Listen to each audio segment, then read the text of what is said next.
Yo, what is going on, everybody? Oh, it's already starting. Oh my gosh.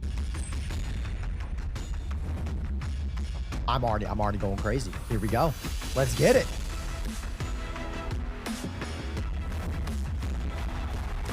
Wait, this kind of goes hard. This is kind of lit.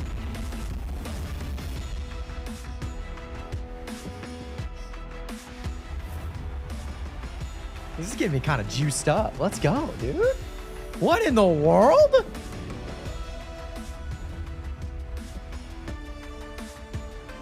This is kind of hype. What's up, you guys? This is kind of lit.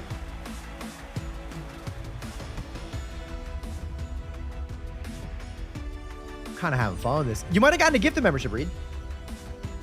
Chad, who's pumped for some Unite, man? I'm so juiced for this, dude.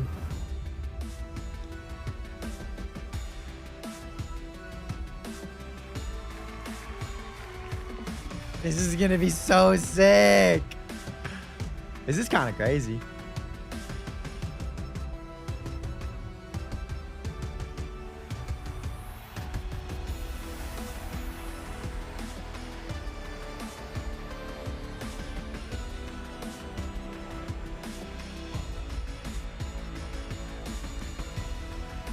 Was that Wolfie? Probably, yeah.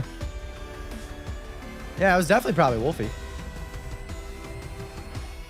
He is the best battler, probably known as the best battler of all time. That was kind of lit. Chat, is this too loud or too quiet? Oh. Oh.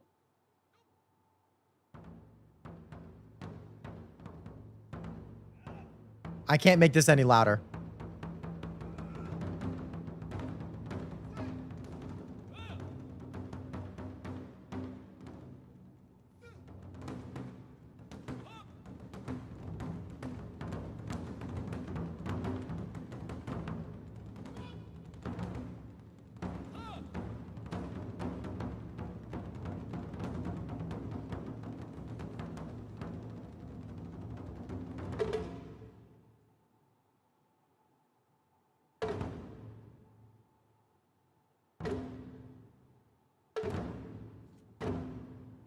What's up, Jeff?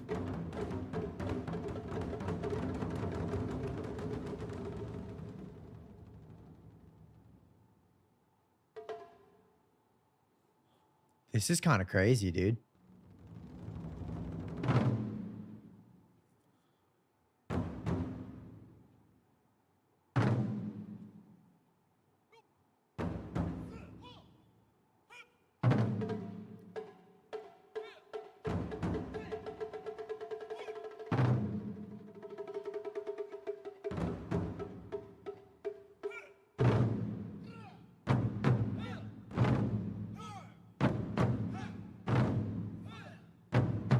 All this for a yellow rat.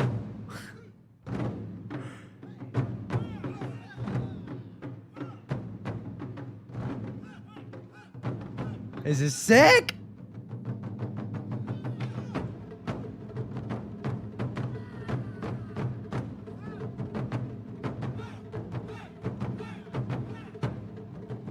That's our yellow rat.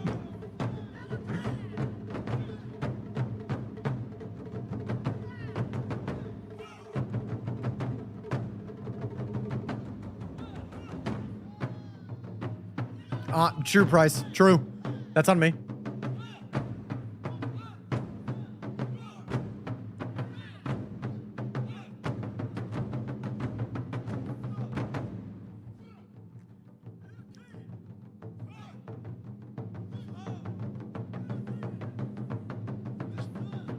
Oh, dude, this set looks so cool. Look at like the lanterns. Like that Pokemon Center thing over there. Dude, to be here, to be there, man. Just to be there. Oh my gosh.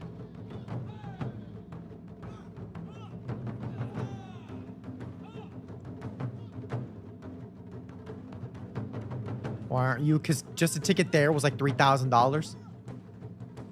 I need to turn this up a little bit in my headphones.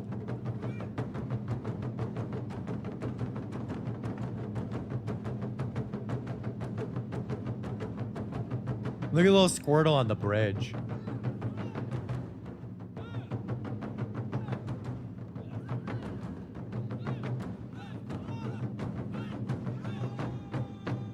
Thought you were rich. No. Furthest thing from it, big cat.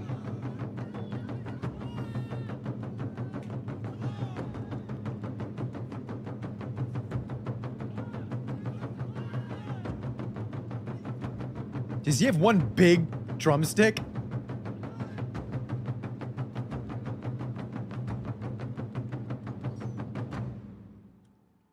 That was pretty lit.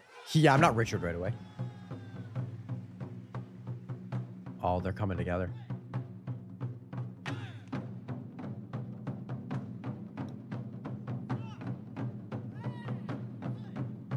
It's a cloth stick. No, no, stop.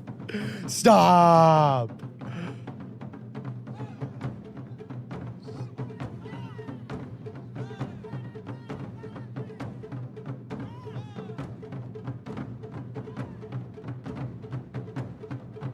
I wonder if their yells are even coordinated.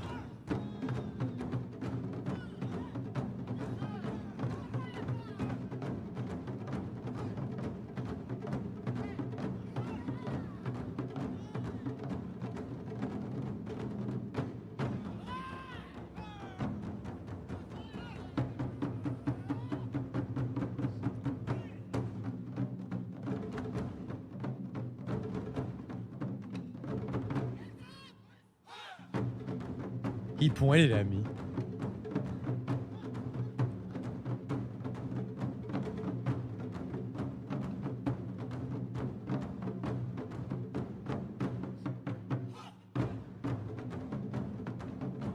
Yeah, I didn't know either, Shady. But we're here.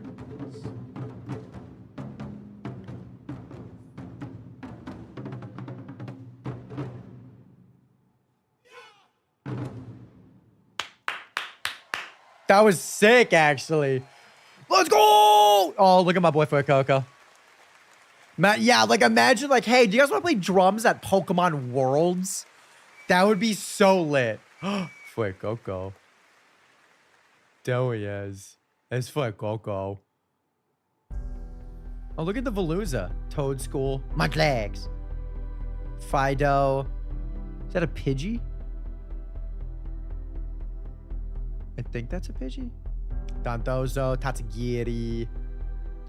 Yeah, he's got a couple rice balls. He says a little cute, but totally. He said, hang. Dondozo needs to close that mouth. No. He's about to get +2 in all stats. Oh, was that a Bombardier? Oh my god, it's Nurse Joy. She has a Fue Coco. Is how we get our World Championships kicked off in style. Thank you, Tokyo Dagakiden, for that performance and for getting us off to a banging start. Good morning, or ohayou gozaimasu, to everyone here with us today and all the Pokemon trainers and fans watching from around the globe. My name is Anna Prosser, and I'll be your host all weekend long here in Yokohama, Japan for the 2023 Pokemon World Championships. The strongest trainers from around the globe have battled to earn their way here, and we'll be witnessing history as over 1,000 trainers compete across Pokemon Scarlet and Pokemon Violet, the Pokemon trading card game, Pokemon Go, and Pokemon Unite. Trainers will be going head-to-head to prove who is the very best, like no one ever was. Before we get things kicked off, it's tradition to hear a few words from the President and CEO of the Pokemon Company. Please welcome to the stage, Mr. Tsunekazu Ishihara. Let's go. Hey, we're getting a taco raid. Taco, are you going to be watching this with us, bro? Travis, Megan, welcome to the Pokemon World's watch party. How are you guys? Let's go. Hi, Taco. Thank you, buddy. I appreciate that. I hope you guys can stick around and watch some Worlds with us. 皆さんこんにちは。世界大会にお越しいただきありがとうございます。 What's up, Undead Levi? 私たちが Uh-oh, I don't think his mic is working. 歩み始めてから25年以上が経ちました。皆さんがここ日本の横浜での初めての世界大会に参加されることを大変嬉しく思っています。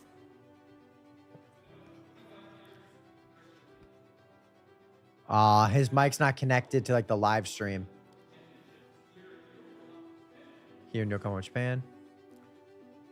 競技を通じて I got 生まれ nothing. る友情はポケモンにとって最も重要なものであり、 What's up, Taco? Thank you again for the raid, buddy. I appreciate you. You gonna be sticking around watching 場所です。 watching some Unite with us? I got my chips here.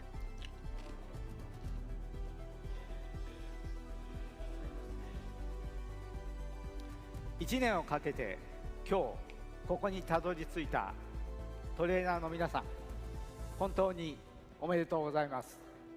Congratulations to all of the trainers who have made it here today after their year-long They journey. fixed it. そして今日ここまでの道のりでトレーナーを支えていただいたご家族やお友達にも感謝申し上げます。 And of course, thanks to all of the family and friends who have supported these trainers along the way. 世界大会のたびにポケモンの最新情報をお届けしていますが、 Let's go, Taco. まずはトレーナーの皆さんのバトルに集中していただきたいので、それは日曜の閉会式までお待ちください。 Here at Worlds, we always like to deliver latest news about Pokemon, but first, we would like you all to focus on our trainers' battles, so please wait for the closing ceremonies on Sunday. Okay. ポケモンは私たちみんなで楽しむものです。その最高の楽しみである Yeah, 世 shout 界 out to the 大会が translator. いよいよ始まります。 Be so cool to speak two 誰が languages. 世界チャンピオンの座につくのか本当に楽しみです。 Pokemon is something that we all enjoy together, and the World Championships are one of the most exciting moments for us. The event is about to begin, and I can't wait to see who will be crowned our new World Champions. 皆さんの健闘を祈っています。 Wish you all the best of luck in your battles. ありがとうございます。 Thank you. I'm actually learning a new language. What are you learning, Taco? That's sick. Thank you, Mr. Pokemon. Ishihara. I am just as excited as you to start the 2023 Pokemon World Championships.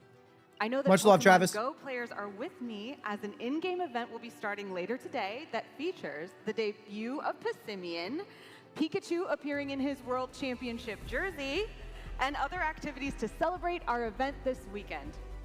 Our team of casters and analysts are ready to prepare you for what's to come this weekend in our pregame shows coming up next. Okay. And we have more to share all weekend long, including a chat. special series of videos that honor past World Championship moments and celebrate the themes of our community. Now, everyone who qualified and everyone who has ever competed in a World Championships is trying to make themselves into something more and achieve the status of becoming a Pokemon legend. That's what we based our upcoming First Worlds theme around, and it's called Legendary. Competitors here in Yokohama, get ready to report to your tournament area right after this. I hope you have a great event. Let's kick off the first day of the 2023 Pokemon World Championship. Dude, this is actually so sick. This is...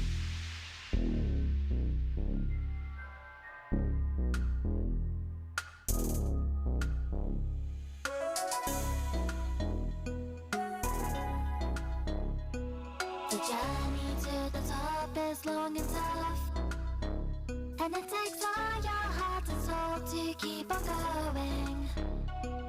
夢にたどり着くまで諦められない。 While your passion is the fire, always lighting up above, it's the greatest who will get to lead them all. So do you wanna be legendary? So do you wanna be legendary? Wolf! Have you got what it takes to win? This is kind of nutty. Hoopa. Taking all your life, I hope I don't go DM sad for this. you need courage if you want to win the fight. No, they sent out a thing that you can actually co-stream it. My main! Let's go! That's my goat! That's my goat! You win that!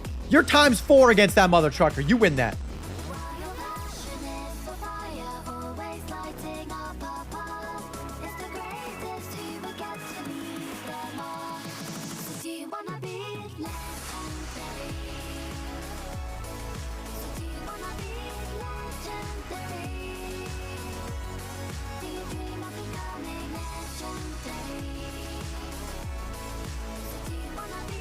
Yeah.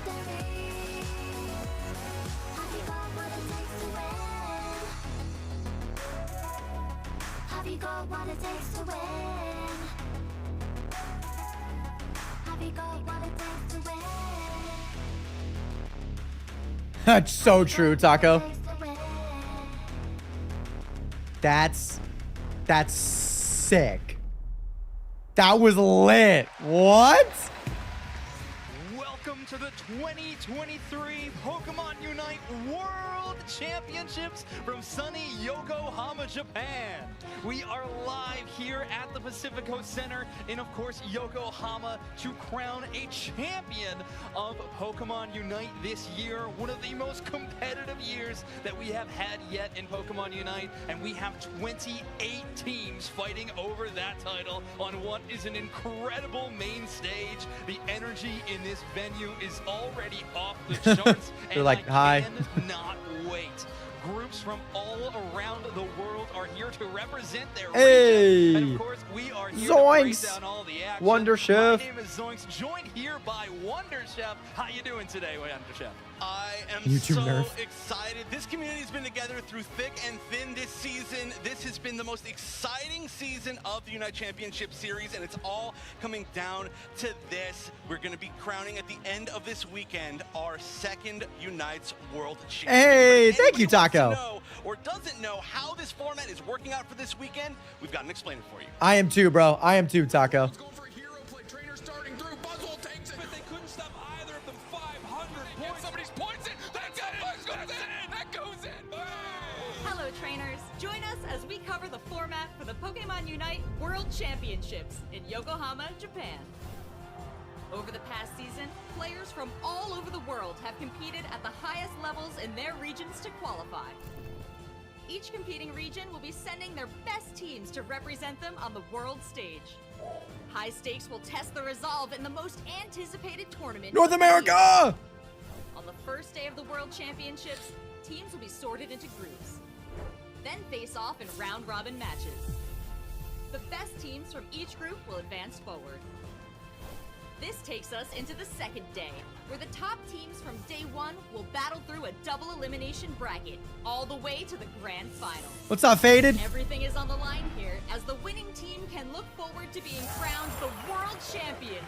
This is gonna be crazy, bro. Lion's share of the $500,000 Oh! prize pool. Life-changing. All of the best teams are A team of here 5. for That's the 100K self-command. a player. Who will ultimately win? Will there be any surprises? Oh my Comeback gosh. stories? You never know what'll go down. Be That's sure to that's tune some in to cash, find bro. out. Oh my gosh, this is sick. Also, Gaming Giant, thank you for the sub. Champions here today, but we can only crown one by the end of the weekend. And of course, there's a long road to doing should've that. joined Wonder this? Chef, My why don't bad. you break that down for the people? about Not how quite good you're enough. gonna get to that point. Oh, that's right. Of course, we are going to be starting today here with an 8-group round robin. Now, each of these teams is going to play against every other team within their group. The single team in each group with the best results is making it to tomorrow for the finals bracket. It's going to be best of 3.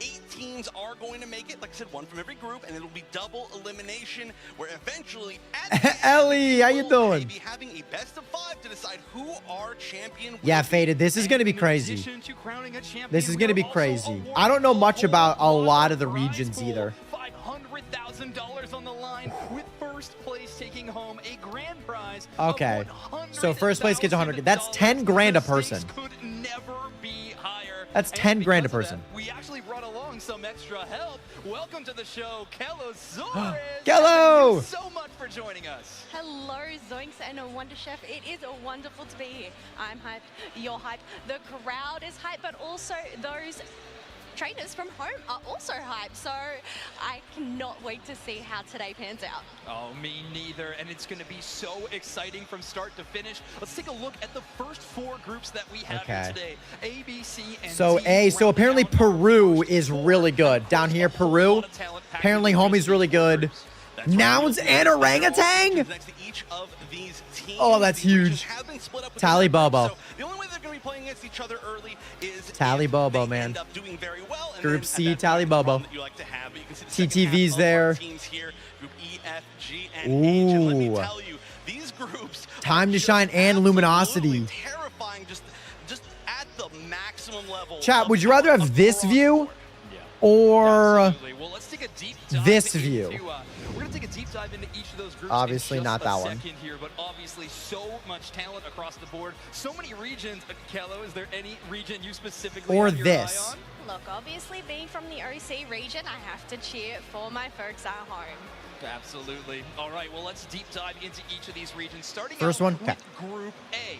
We have Peru from Latin America Wrong South, one. Secret Ship from Japan, Team 3 Stars from Korea, and Latin America North team. All right. It's gonna I be don't know the anything about second these teams. seed. A very, I don't know very much about solid these group. And we're teams. gonna start off with Team Peru here. An Yeah, besides Peru. incredibly successful season all year long. A ton of championship points, only having one slightly worse performance near the end of the year. But other than that, a dominant squad. But now it's their chance to prove it on the world stage against so many other teams.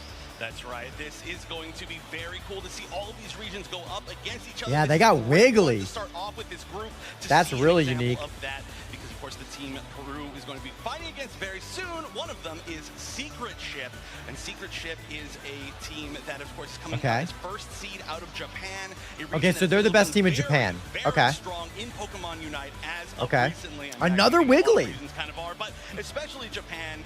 And so I'm very excited to see them in particular. Of course, we've all got the home turf advantage for them as well, being here in Japan. Look, I'm really excited to see Team 3 Stars. I need to know if we can actually rate them 3 stars out of 3 today. We'll obviously have to see how they pan up against these teams, but there's also Hoenn from Latin American North. We're going to have to see how they go.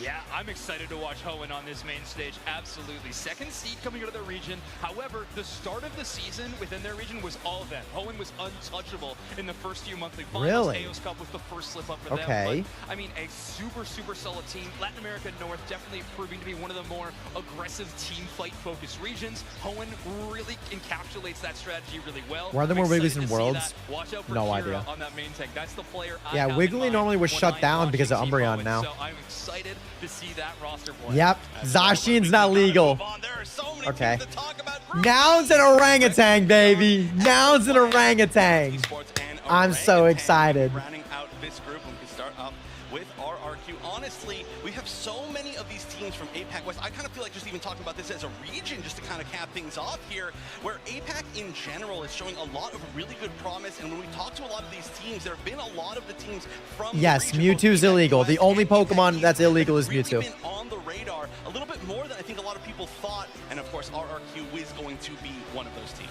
Oh, it's not Yeah. just those battles. I'm curious how many It's times been Zashian's gonna get it's banned. obviously I feel like he's not that hard to take out for some of these pro teams. I have my eye on is definitely ExoClan. Obviously being from the OC region, the #1 seed. Definitely keep your eye out on Ethos. They played a spectacular Okay, game ExoClan in was the the #1 seed. regionals. Oh, Okay. Yeah, the skill caliber on ExoClan Never heard of is him. really, really high. I'm excited to see it when they go up against opponents the caliber of Nouns Esports. Now, a lot of people have this name front and center in their tournament predictions because they, of course, were the second seed from EU, but also the runner-up at Noun. last year's Nouns. World Championships. The first So pro much team I ever stage played experience against. Now, a Worlds, an EUIC event, and now here at Worlds again. This team comes with experience, they come with talent, but honestly, I think a lot of people credit their coordination and team play as the biggest strength. Yeah, well, just a well-known team, of course, so really one that we're going to be looking at. But another team that I'm personally going to be looking at, of course, the final team of this is going to be Orangutan. You know, I was talking about Orangutan! the regions for a good reason at the start Let's of this group. go! And that's what we've got, of course, course, Orangutan as well, which is a very, very strong team with a very wild play style. From everything that I've seen, Orangutan is crazy. How they play, they bring some very unique things to the table, and we'll see exactly. They're what known that for might having be. one of the This time craziest around, plays I know we're ever gonna in a see Unite lot of very championship, cool surprise picks with a throughout the Hoopa weekend. We ult could see right at a the lot enemy of team's surprises, home base and I feel like this when might they be all one of had the like teams that 50. could be bringing So they lost Zashi, but they Now, didn't care. I think we need to move One of the on to craziest moments I've Group ever seen. C. Who do we have in this group? From And Group there C, they are. We have from the EU. The greatest team to ever live. Game over. Tally Bobo. We have 0-0 Nation and OC region. I feel so bad for the other two returning people. iClan. So, obviously, iClan, they do have that stage experience. They've experienced Worlds last year, and I believe some of the players from 0-0 Nation also did too. But Toon we obviously have Slam! those fan favorites, Tally, Bobo, Believers. Zoinks, what do you think about this team? I mean, there's so many people's prediction to be the champion at the end of this weekend. They have such an incredible season, and just watching their gameplay, they truly look Toon untouchable. Slim. Not only that, they are coming second place overall in terms of championship points for this entire event, so a lot of success following them there. They have such an interesting playstyle, and well, when I say interesting, I mean their playstyle is to win a whole lot, from the start of the game all the way to the end of the game. A very competitive team, and well, they have that reputation. Look at that for a reason. 8-9. I'm excited to see Tally Love Bobo it. play this weekend. I guess it's a pretty good play style, just to win. My money's on Winning Wolf at the House play stream. style, What's yeah, up, Carter? I like that for sure. But if there is one This is Pokemon team Unite, that so I Wolf's feel not playing like this one. stands a great chance against Tally Bobo. Well, at least one of maybe three that really could be looking to take them down. It's 0-0 Nation. They are the team that has been dominant as well within their own region, and honestly, just being able to talk to them a little bit before the actual tournament started, I felt like their mental was so good. They're here, they are happy, they have been taking a little bit more relaxed and just feeling like they are confident in what they've been doing, and for very good reason. They have been one of the most dominant teams overall if we look at the entire season of UCS this year, and for a very good reason. They are just so incredibly strong. So already there's a reason why people have been looking at this group and saying this is kind of the one that's the hardest to get out of. Of course, they're all going to be very difficult, but just having Tally Bobo Believers, 0-0 Nation, and Icon all in one group, and like Hella mentioned, lots of experience from Worlds altogether. Definitely, and that experience is going to come intact. Obviously, once these teams are up on stage, the pressure is going to be on, but you know what? It all comes down to that moment, that 10 minutes that we do have. Absolutely. And a team that's made spoiler-level plays like that before has been iClan, a team represented from OC, and they were here last year as well. Sorry, Jess. Definitely made their own dreams happen, broke some dreams of other teams as well. iClan definitely the underdog of this group. I think that is fair to say. However, the talent they're coming into this What up, Hayden? is also immense. I have Tally Bobo winning it all. This is the team that I have winning it all. Tally Bobo. I don't think Tally Bobo lost to Set all season. Besides, I think maybe to Nouns, actually. I think they might have... No, Nouns beat Luminosity. Yeah, I don't think Tally Bobo lost.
See all their name changes. Let's move on though to Group E with TTV, Team MYS, MJK, and Team Peps. This is going to be one of my favorite groups to watch on a personal level. Of course, we've got to start off talking about TTV, our North American Regional Championships. TTV is really good, yeah. North American International Coming off a massive W.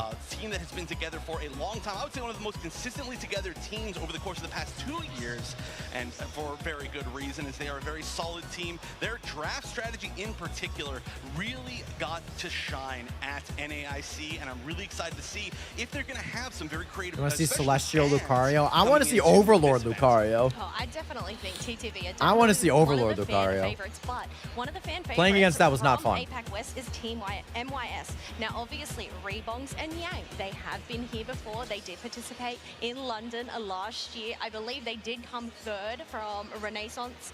So we'll just have to see what they bring to the table today and how they fare up with their new teammates. Yeah, they're going to have to find some new coordination. In Overlord, Overlord and Luminosity. They won the Worlds last year. But this is one of the fan favorite regions. Of course, we're playing on home turf, like you mentioned, Wonder Chef. But also, the playstyle of Japan is just so different than that of some of the more Western regions. So it's something that we love to see. MJK playing a very solid game of Pokemon Unite, playing a lot of early game dominance. Yeah, but now that Lucario's buffed, Overlord using it, that's a whole problem. And that is a Pokemon I think is going to have a lot of impact on this main stage. So but I think a lot of people are just better now than they were last year. Pokemon look good on the World Championship spot. I think it's going to be Team MJK. I think all the Japanese teams are going to be very, very important to look at, regardless of where they place in seedings. We'll actually talk about that a little bit in the final group, but Team Peps, of course, the last of this group, one of my favorite teams currently in the entire world. They have so much momentum coming in from, of course, the European International Championships, where they were in the top two, very, very close. But look at that Dodrio, dude. Gosh, Dodrio. So much confidence. I was talking to Dupe Snacks about it last night, actually, just how fun they feel to watch, because they feel like they just never, ever question anything. Like, they just are 100% ready to go at all times. They never feel like, is this the right answer? I feel like you'd be kicking their butts. Unfortunately, no, Legend. They are much better than I am. I'm good at the game. I ain't this. In my opinion, of this group. Now, obviously, we have already gone through a lot of the teams today, but we are not finished just yet. We have to cover Team YT.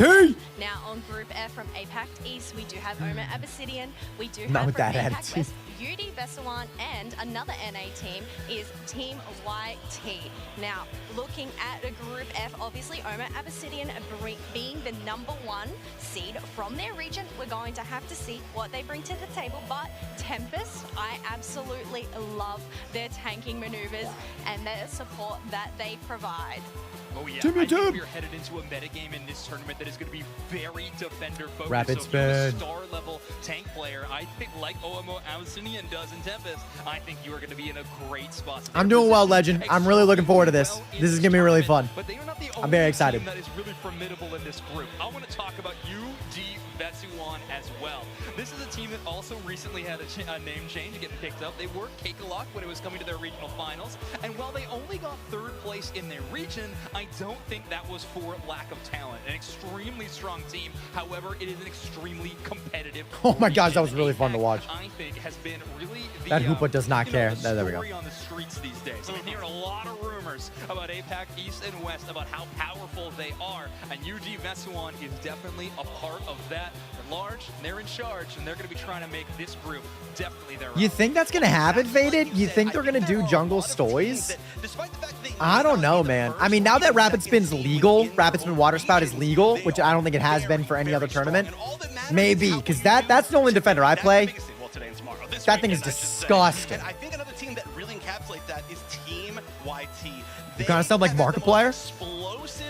I'm down with that. Thank you. I'm down with that Extreme Sports Jesus. I'm down with that. Thank you. Take down literally the best of that region, just not consistently throughout the entire season, but like I said, all that matters is what happens this weekend, and I feel like they've just been riding their momentum more and more. Again, an extremely fun team to watch. They can always just bring they're always bringing their comfort pass, they're flexing to some interesting stuff. And of course, you can see the Buzzwole right there, really, I don't want to say putting it on the map, but one of the teams that really most strongly put it on the map competitively. So I need to learn Rapid Pulse, to be honest. Rapid Pulse? Rapid Spin, Water Spout, you mean? Rapid Spout? See this previous gameplay here and all the Pokemon that they play, but what new tricks do they have up there? More of an all-rounder. I just do damage and kills. That's my playstyle. Oh my goodness. Normally with mages. I'm right there with you. Team I only know like 3 Pokemon, LMAO. I mean, honestly, if you like MOBAs and you kind of like Pokemon, like, as much as I hate Timmy Studios, who made this game, I mean, it's pretty good. Time to shine in Luminosity. Here we go, Luminosity, defending champs. Defending champ. Yo, this is crisp playback. Oh my god. Is this more crisp than normal? Like, what is didn't this? have the performance they wanted last year at World Championships, looking to make a bit of a change. And the player you see on your screen right now, All Might, I think is going to be the focus for this team. A player that has got worldwide recognition. A lot of people, when looking at this team, definitely calls this out as the player to Rabbids with Water Spout is cornerstone of this team. It's not a defender build. Well, that is going to have a big successful run. I think a lot of that, or a large part of that, is going to come from All Might's leadership on stage. And based on the name, I'm assuming somebody that's going to be very happy to be in Japan. Buzzwole, bro. But Buzzwole. Past that, there is Time to Shine coming out of Europe.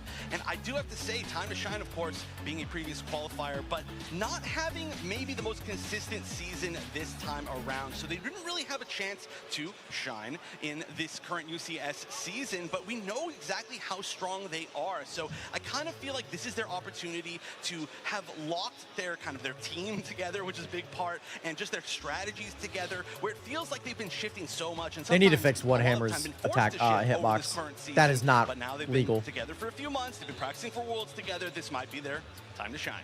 Look, talking about shining, we have to talk about the world champions from last Zoroark's year. damage. Luminosity, obviously, there we go. They took home that trophy. Will they be able to double it up?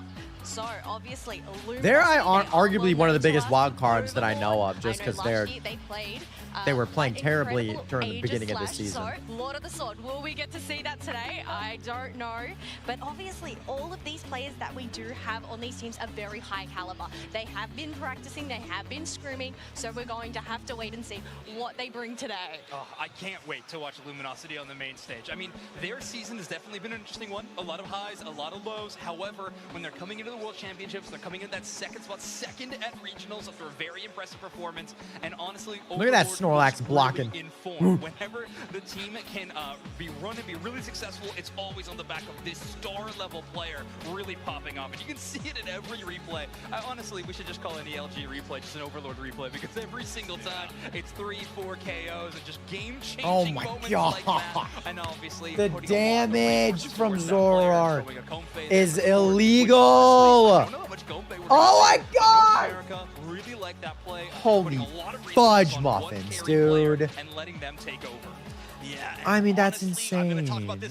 What's up, Elma? Luminosity? You think they can go back to back? I will say, Overlord's a monster. Overlord's a monster. Playing against him is not fun. Coming into this tournament, all the play in the world means nothing if you just end up dude, it's crazy.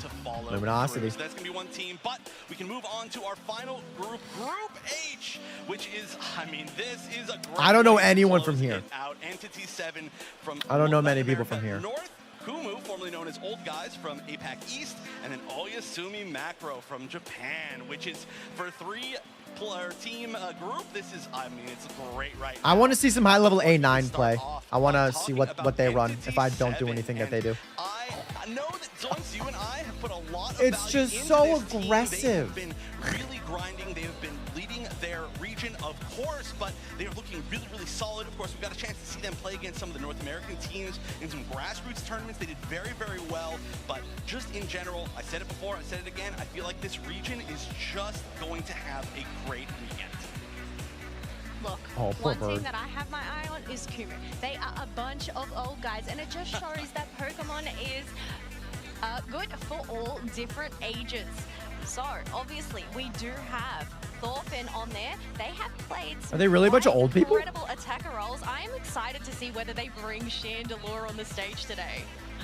Yeah, I'm excited for Oyasumi Makaro as well, though. I mean, obviously, having a recent change in Well, that's rude. a bit of a wrench in the mix. However, Oyasumi Makaro, I think, collectively known, is one of the strongest Japanese teams that we have ever seen in the history of Pokemon Unite. Yes, they may have got fourth in their regional championships, but for them to still have that credit thrown at them from the community, I think says a lot. This team is going to be so good, and of course, they have the star player from last year, Mame, on this squad, and I can't wait to see them in year 2. Look at that as A9. well. Look at that A9 go. A great game. Leafeon might be a great pick. It's just so squishy, but it does go. It does do so much damage. Just a bunch of Gen 1 boomers. Today on stage, it's going to be amazing. I cannot wait. Oh, it's going to be fantastic. Any thoughts here on groups, Jeff? Sorry, I don't Zoinks. know. I I'm mean, covering you. I think this is going to be the most kind of up in the air that we've ever seen at an event, because there's been more time since this Worlds where the meta has shifted than any other event. We've seen every region really change up their style, especially this year with the addition of Draft. It is just all completely different. We could have literally any team from any region pop out and Yeah, Umbreon's legal. solve the meta. You think TTV will be in third? I have Talibubba winning, Amaterasu 2, TTV 3, Luminosity 4. But again, I don't know anything about like Latin America, Japan, OCE. Like I don't know much. There are so many groups, but obviously only one of each team can come out of those groups. So who is going to be able to face up that chopping block and survive? Yeah, good point. It's going to be OC all the time, right? All right, and she didn't say that for real, though. We are going to be jumping into our first game very shortly. So, Kello, I'm sorry, we're going to say goodbye for right now, but don't worry, everyone. Kello is going to be breaking down the games all day long, all weekend. I like their Hawaiian button downs. I just realized I kind of all have some Hawaiian flower stuff going on. Thank you. Now we are going to be talking about our first game of the day. It is going to be TTV versus MJK on that. Okay, TTV's first. I cannot wait. It's going to Okay. Wonder Chef, what are you thinking about this first match? TTV's going first. Honestly, so excited that the Dude snacks! thing that we get is the chance to see teams. Yeah, from Ender, kind of really Celeste, opposite Latano, regions, right? Otter, We're gonna see Zugrug. Here we go. Of Japan, of course, and then All right, teams I don't know anything from about the West MJK, and but North America. This is one of the full, I would say, regional matchups that I'm most look at excited that. Yeah, for. there we Of course, go. we can start off talking They're about TTV, 56 like and I mentioned, 11. Recently, champions from the North American International Championship. And can we talk about, for the first time of the day, those jerseys, man? 56 Definitely the and trend has 11. leveled up a whole lot for season 2. You can see the regional That's- colors actually that's mixed in crazy. with the jersey accents. It looks amazing. Endure the Delphox code and a good LD. Sporting them looking very, very Yeah, fine they with actually this won version. regionals. Can't wait. I mean, great They season beat for TTV. Amaterasu. And here they are on stage. Look at his little TTV thing. On the stage. That's I love awesome. it. Of course, an amazing support player in their own right. A That's really solid captain awesome. of this team too. I mean, a Yeah, lot little of leadership TTV figures thing. on TTV, but Ender has been leading the Incredible. squad for quite some time. Pokemon Night is They are terrible. not Bouncing alone. can't They're even on man stage, Zoroark though. due to We got Leafeon Team dealing more than half my MJK HP. from Japan It's on just, the it's stage hard, as man. well. It's hard, It's gonna be Crimson. a It's a hard great game. matchup. Of course, I'm so excited to see Japan versus TTV in particular. Okay, Japan so were they got those second in their early game region. team-fight composition But they're teams only that I 9 talked and about 4. before. MJK really showcasing that, but TTV TTV was such not afraid to 56 play and late 11. game scaling Pokemon like that Venusaur, even the That's so Kirby interesting. from time to time. So some dedication towards that late game versus that early game team fight focus from MJK is going to be very, very interesting in our first game. I agree. This is going to be. I mean, it's so cool. Every time I see MJK, I just see talk Muck. so much about like what we've seen from experience from teams playing against each other, but this is the first one of the day, and this is already the first one where it's like we've seen the styles from each different team, but what's it going to be when they actually clash? And there's no better way to figure it out than starting off the first game of the day, and we're gonna get into All right, the let's draft. see it. Everybody's not Who are they familiar. banning? It is one Who are they that banning? I'm so teams, curious. very different Okay, from previous Lapras of for Worlds. MJK, The bands looking like it's gonna be Umbreon for And the other side's TTV. gonna be Lapras, and that's gonna be first pick on the That's left side actually team, so and two unique. for the right side team. That's actually I was talking about how I super think MJK's unique. All right, I'll Umbreon move my play face was cam what now. really set them apart and it had a great season. So That the is- offense that is gonna lead weird. to that first pick of the Intellion. Wow, I think TTV wins has this one. been so strong in recent practice. And what is All right, so MJK Intellion range first support grab. against it? A first pick, Blastoise is And then the they got first what? we Then they got have. Zosh Here Blast. on our stream for the first time this year. Oh, Yo! actually, All right, two mons that were more so illegal last tournament. Hoopa bro, yep, Hoopa bro. Definitely going to be maybe Comfey Ursh. On the other side, of course, we have the Hoopa and the Slowbro. I just got to mention that. Some very strong meta picks from TTV. Oh, and then they got Soul, and then there's the Espeon. Commit to that solo carry strategy on the side of MJK. Man, that's crazy. And then the Mew, okay. Okay. Comfey and Zacian is legal. It should be illegal. Hey, Bulbasaur, thank you for the sub. This is crazy. This is crazy. This is insane. This is insane. I think this Buzzwole pick is so good. It's going to be really good if they do end up going the spin source. Of course, they could potentially not. But also, dang, Inteleon first grab. You can just dunk it. You can take out 2 members at once if okay. everyone jumps on it once with the burst damage to this team. All right, Chad, here we go. All right, Chad, who's winning the first one here? I'll set a poll for every game. Who wins this? I'm going to say this set. That's not the game. It's the set. Spring Daddy! We are Doob Snacks, Yokohama, Japan for the first Spring Daddy! Pokemon Unite World Championships. Let's freaking go. I'm so pumped, bro. Wee, Spraggles, I am so excited. We found our way to Japan. I ran here. I don't know if you saw that. I ran the entire way straight up. I was super impressed seeing that from you. That's really incredible. Man, I need water. The war is going on. All right, chat. Listen to Sprague Daddy and Zoinks. I'm going to grab some water. Give me 2 seconds. Teams, and we got Zacian in the mix for the first opportunity to get locked in immediately. Incredible stuff. You can see the crowd is pumped. We got Let's Go TTV out there in the stands as we start our game number 1. TTV from North America, your purple team. MJK from Japan, your orange team. Woo! Yeehaw to you and yours. Let's get this thing started. Inteleon heading into that central area for the side of TTV. It's the first time we're seeing Inteleon inside of a tournament. This is the first time we're seeing Zacian inside of a tournament with a North American team playing. So this is going to be really wild. Sage of just ways that Zacian was released, Comfey on top of it. Right as it was released, that was kind of the go-to combo, and we're seeing it here live on the world stage. In front of it, though, a Hoopa and a Buzzwole looking to scrap early. Yeah, Hoopa and Buzzwole, right, obviously. what do we got? Definitely got to move my face cam here. Zacian Comfey, a thing of night. Didn't Zacian get nerfed before? Yes. Pokemon Unite That's true. This year, so we're gonna have to see if MJK is able to bring that out here into game number 1. Obviously, these group stages are brutal. Only one team moving forward from each group, so every single game counts so much as we see. Actually, I'm gonna go in the here. bottom path, preparing for these 850 birds. There it is, okay, and they're going in, and they're gonna charge up. There's a little what's up, Hadelston? Back and forth, taking a good crop of that for MJK. So they're doing good on the experience. Is that a water bear? No way. Yeah, normally coordinated teams like this do dark bear. It's water.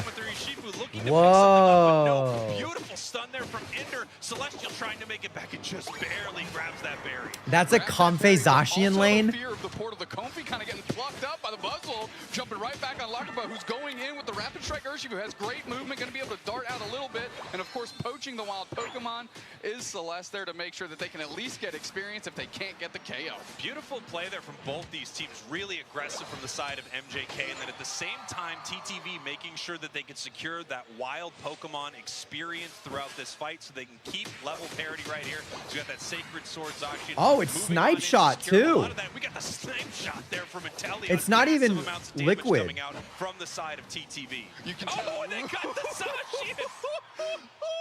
I guess that's why. Infrared glasses on, they found him in the weeds and blew him up in half, send him packing. Zacian getting put down early, and another one is real. What is Lutano's got that third eye, got that inner sight going, finding them all and knocking them all down. K-openers 2 ways into the hands of TTV. Beautiful stuff from TTV right here. There are a few, builds that are amazing on Inteleon. A lot of players choosing liquidation, but as we can see, I mean, Lutano, an absolute sniper for the side of TTV, picking up 2 massive KOs early. We've got about 10 seconds now. We got Comfey on the Urshi now. Oh my gosh, Snipe Shot. Almost takes out War Turtle. Oh my gosh. Back, they're low on HP, but there's no commitment commitment out of NJK to try and get that KO. And listen, we've got Slowbro here, who's kind of the Zacian art counter. Once it gets slow beam, it's going to be there. But Zugrug knows how to get spacing for this team. And the fact that, well, the rest of the team, they're really using that crit rate, huh? It's going to happen in the form of Scald on top of the Mew. Boosted auto hits Slowbro, doesn't matter. Nice little pop shot on the Phantom Force on the Zacian, who can't get it in time. Sealed up. Nice Unite move by the Espeon. Bang! Zacian down again. And TTV is getting huge out here. Lutano says, welcome to the Guac Bowl. You getting slashed up, mixed up. Unite move out of there. That snipe shot killed! Stitched up. KO streak of 3 out the gates for Lutano. Otter gets themselves one on Espeon. Oh! Wendy's 4 for 4 out of the gate. Spraggles TTV is playing motivated. Oh my! Ah! He just shimmied! Homie just shimmied! Who is this man? Where did he come from? And then why is he Lutano! in our own home country? Incredible stuff here from the North America champions, TTV, to start this thing out. Are Obviously, you MJK kidding is not out of me? this fight at all. They have so many options to Are come you back inside fluffing this game. kidding? What a commanding lead. He's level 11! From TTV. Massive snipe shot right there. Unfortunately, misses that War Turtle. And from the side of MJK, they really need to funnel some experience over to War Turtle. Still sitting at level 8. Not yet a Blastoise. Has no Unite move for the team. Surfs through, comes through, tries to buy some spacing so MJK can literally get any objective off the map. Buzzwole Unite comes out and of course takes out Urshifu. They're just converting on every engagement that they've got. War Turtle seals up Reggie Alecki, but I don't think TTV cares, Spraggles. They're looking to take some bodies shot. because they Oh know my they got the gosh. experience lead. And talking about taking one, how about a Mew? Beautiful eject button right into that side shock from Otter on the side of TTV. What's up, Invalid? Right now, TTV dominant in all these fights. Bro. However, incredible positioning from MJK in that fight at the top. Snipe shot. You can Oh see my them gosh. position themselves in front of Reggie Alecki, so the snipe shots from that Inteleon could not make it in and secure it. Even though MJK is still way, way down. Only 8 score compared to 157 of TTV as we now get ready for this bottom objective. Inder here in the bottom path, ready to Time for bring the first team Hoopa down ult. Avengers style with that Unite. Yeah, and it's only going to get tougher for MJK to take engagements here because Maybe not? Slowbro has a slow beam, and There that's we a go. great engagement. We're going rings unbound, Okay. and we're trying to protect this goal zone. We're throwing the fists out to stun him down. Where's the team follow-up? Nice skull back the other way. This is They're leaving losing this Regis steal. all alone for MJK. Great secure for them. They're getting experience, but the fight rages on as really all TTV wants to do is insulate this goal zone. Nice little oh stun. my gosh. They take out the Mew, which means the Comfy can come for free. Hops right on time, and Zacian, who is out like a thief in the night. Once again, MJK, you know, with some excellent positioning in that fight. They were not Yeah, that able was to huge. win That from was a KO huge for perspective, MJK. but they kept themselves in front of That the was objective, massive. ripped it down to make sure that TTV could not get it. Still, TTV in a commanding lead here. If you That take a Mew, look at man. levels, Okay, though, there we go. They are starting to even up across the board here, especially after securing that last objective. MJK still very much in this, but behind on score. They're going to want to put some points on the board before Rayquaza hits in about 1:45 here, Dude Snacks. You can see what TTV has put together. A very I don't like the front-to-back, delayed, buy some time, audio. line It's up annoying. some snipe shots, get big KOs for Lutano. On the other hand, MJK is just taking individually powerful Pokemon that leverage certain things and trying to use that collective power to get some wins here. Buzzwole poaches another one, puts it on the backside, forces out the Urshifu Unite. Hydro Typhoon comes out. That's 2 players down for TTV. MJK's finding the snap. ball, trying to get under. They grass knot him down, but they blink out in time. And Oh, there's snap. The KO on the, from the Inteleon on the Blastoise. Back the other way, the Urshifu keeps the push. Comfy Unite comes out to keep those 2 players standing, but the siege on the goal zone is fairly successful as they're finally able to get more points in. Yeah, really nice stuff here from MJK, and they are coming back into this game. That Comfy bouncing around perfectly inside of that engagement, making sure that Urshifu could survive long enough to pick The up left some side team is a big huge lead. KOs. Okay, yeah, TTV tough. still up on this thing. 136 points separate these teams. As I talk about a lot, Noob Snacks, I feel like 100 points is a huge difference maker moving into the final moments. If you're up by over 100 points, it really puts the pressure on your That's a opponents level to do something 14 big water bear, though. because they can't That's a just level go up and make one 14 score. water bear. Because the Urshifu is able to get quality KOs there in that bottom path exchange, it is now the biggest thing on the map, and they need to get behind that Rapid Strike Urshifu and make big things happen. Nice secure by Otter on the Reggie Alecki, just to give themselves a different problem to have to deal with on the side of MJK. Now, MJK actually in a decent position to do something at this bottom, Reggie, but it looks like they're getting Yeah, but Lutano. They may be looking for a pickoff here of a member of TTV as they're positioning themselves already at Rayquaza. 10 seconds now until the first Rayquaza of our World Championships. TTV in a commanding lead currently as they set themselves up around this pit, watching their top goal zone. MJK looking to move in on Rayquaza right now, hitting it with some damage here, but they are not starting this fight. The snipe shots move out, and everyone is patiently waiting to see how this is going to kick off. No one wants to make a mistake right here as a massive snipe shot chips up this Blastoise. More snipe. What up, Kelly? Following in here from Inteleon. Rayquaza still being hit right here, but no one actually taking this. And this is great for TTV because obviously MJK is the one who needs to make a play right here. They need to make something happen. TTV actually peeling back right now to continue getting some experience here, Doomsnacks, as it looks like they're moving forward. They go in big time surf, tries to go. Oh, snap, okay. There for the follow-up. Urshifu takes for 100 Typhoons. Oh my God. And it buys some KOs. Oh my gosh. The Muse going for the follow-up. Zacian gets 3 players down for TTV. Oh my gosh. Urshifu Unite is actually flipping the script on top of the Rayquaza. Lutano's oh my gosh. The back. They're going to have to make a prayer play as the rings are unbound. The Hoopa is unbound, but it's nowhere in sight. This thing's getting low. Snipe shot lined up. MJK got it. MJK takes it. They're down by a ton, but they got those. Oh my gosh. On the menu. MJK has 100 up top. Buying some time. They're going to put some points in, and all of a sudden MJK says that might have been a penta KO on your side, but we win it on the scoreboard, baby. Let's get it. MJK raining points in right now, but it's still not over. Oh my gosh. 256 is more points rated for MJK. That's over 100. Right here, and oh my gosh. On Lutano, and Inteleon goes down right here. Yo, this water Urshi, bro.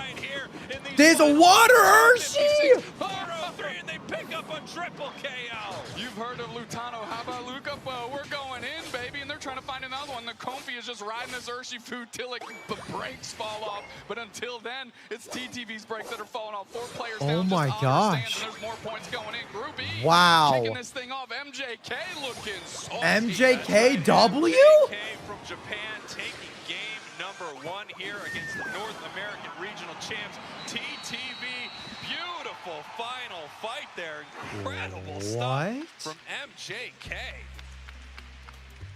What a start to our series, Doomsnacks. Man. I am floored right TTV now. Comes out of the gates, could not have asked for anything more out of a big time The player 70% like of people were right. KO streak of 5. Right that is a rip. slap in the MJK face to plays, TTV. Stays in the pocket, doesn't get flustered, and look at that. Turn the tables on it. I think they banned Water Bear or Comfey, and the other side will ban Inteleon. MJK with a massive fight here at the end of Wow. I can't wait to hear what our analysts think about this. Who do you think I should main? It's hard to tell, man. It's hard to tell. Right now, I love A9. Although Ninetales.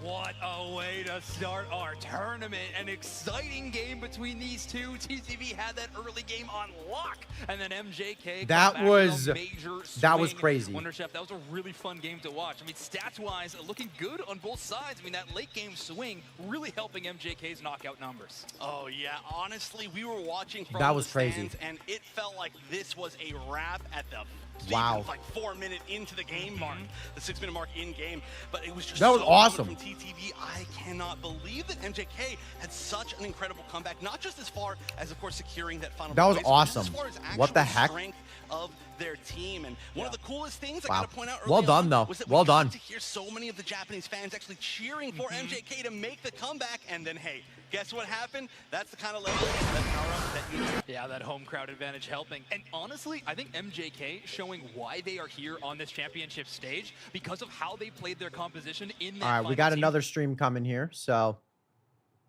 we have a whole other game going on literally right now. This is just no commentary. This is a no commentary game. So this is Time to Shine against Seoul Esports. Okay, so on the left side we got Leafeon, looks like jungler, A9 Lapras, Clefable, Umbreon, and then we got Wartortle, Mew, Zoroark, Blissey. Bro, that's a fat team to the right. Undeafen. Hello, gamer. Hello, gamer. That was kind of crazy. What are your thoughts How in the world did TTV just lose that? That was a shocking revelation. I think that Lutano makes Snipe Shot look unbelievably broken. But I also think that I think that TTV definitely is going to have to ban Water Bear. That Water Bear was a problem that they could not take out because Snipe Shot's not enough to one-shot it, especially with the Comfey around its neck. So that was crazy, man. I thought this was an easy dub for TTV. I mean, I think the issue personally was they weren't in the Ray Pit. They left to farm. And so all of their tanks that were there to stop everything got taken out because they had no backup from the players that were there to stop and take them out. So by the time Lutano even got back into the Ray Pit, his entire team was dead, and he can't do it all by himself, not as Inteleon. Yeah, I think they left, and that was their biggest downfall, is they had to be in the Ray Pit to defend it. Yeah, I think predicting next game, I think that if Inteleon is banned, I can see that TTV hoping to either ban that Water Bear, or if they're able to maybe get someone to play an Umbreon with Mean Look just to slow that thing down. Because obviously beginning of the game, they were shutting down a lot of them. They were over leveling them like crazy for a long time. But they just couldn't handle that Water Bear Comfey combo. So I either see a Comfey ban or a Water Bear ban. But I think MJK did a really good job mid-game, not feeding them, but also still getting that Registeel, which was a massive secure, really good team fight. They didn't push for the Regieleki, but they still didn't let it go in. I think MJK played that unbelievably smart, and TTV, I think, kind of fell victim to what a lot of people do, and that's just, let's just, you know, we're way over leveled. They haven't won a single team fight. Let's just go. Let's just get it. Well, they're acting. It looks like Leafeon's getting banned. I don't know why we're banning Leafeon, but here we are. I'll see you later. All right, bye. All right, chat, we're here. All right, here's round 2 for it. Here's round 2 for it, okay. Let's get it. Can we get Vandy and Linz for next World's commentary? That'd be lit. All right, MJK immediately goes Zacian. We have a Leafeon ban. Oh, but they stole the Water Bear. And they also did get Umbreon, so I guess I was half right, but half wrong. But then they said, then we'll steal your Inteleon. That's actually really funny. They said, fine, we'll take your Inteleon. That's awesome. That's honestly really freaking funny. Okay, interesting. Okay. So then they go, let's go Blissey. Interesting. So no Comfey for that individual support, but the Bliss assistance on an Urshifu who's diving all the way into the enemy zone is an amazing combination. And then they stick with the Espeon. I do see we're highlighting Eldegoss, but I was going to say I would be very surprised if we didn't see Comfey on the side of MJK once again. Oh, okay. Well, I am surprised. Is that a Scyther Scizor? We're actually going to see the Scizor pick. Most likely a Scyther, I'd have to say, but hey. Whoa. Exactly how people are going to run this, especially currently. There's going to be a lot of surprises today. And Lutano. Okay. The Venusaur that we saw pop off so much at NAIC. So many hero plays. Lutano like, said, ban Snipe Shot, I got Venusaur. Yeah, we go. Wow. I don't know why they banned Leafeon.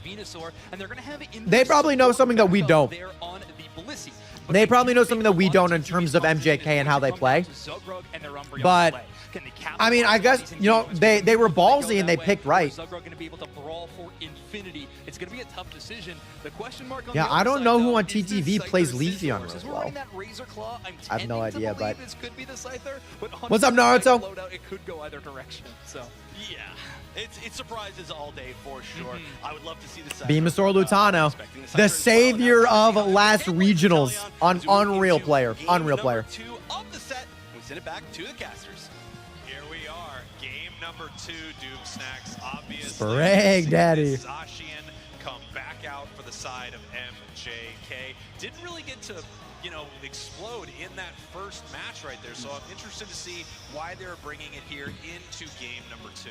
I think it's because it perennially offers up Yeah. a challenge, right? For Like, someone might be. that TTV Well, has it to was front-run deal with MJK that because banned they may not have had the Leafeon. best game one, but So it I don't know who certainly on was TTV causing plays it static well, and but problems that needed to be yeah, the handled. TTV hat. That's where I'm looking. Are they all playing on Switch or their phone? Whatever they prefer. I'm seeing A lot of them play mobile. on the Venusaur, Apparently, the and what we experience can is do just we can lock like down a the player gaming into a experience is ring just of- better. Just a ring of sunlight and absolutely beam them down. Here and we I go, expect to see baby. that quite a bit here in game 2. I wasn't going to interrupt you, but we just saw Dodrio with 3 separate hats, which I think is a huge, huge deal to have here on broadcast. They might have banned Leaf. I'm not 100% sure, but either way, I don't know who plays Leafeon really well. Is that going to be a Scissor? Is that going to be a Scyther? I think. I wonder if this is going to be Dark Bear or Water Bear. Feels like they have a Scyther. Who's my favorite Pokemon? In this game right now, it's Alola Ninetales or Jungle Glaceon. Down that Venusaur, so there's nothing that they are able to do to stop them here in some of these big fights. Oh, wow. Sugrug already This bully is really crazy. deep right here on the side of MJK. But what's that done? It's bought a ton of time for that Espeon to come online already for TTV.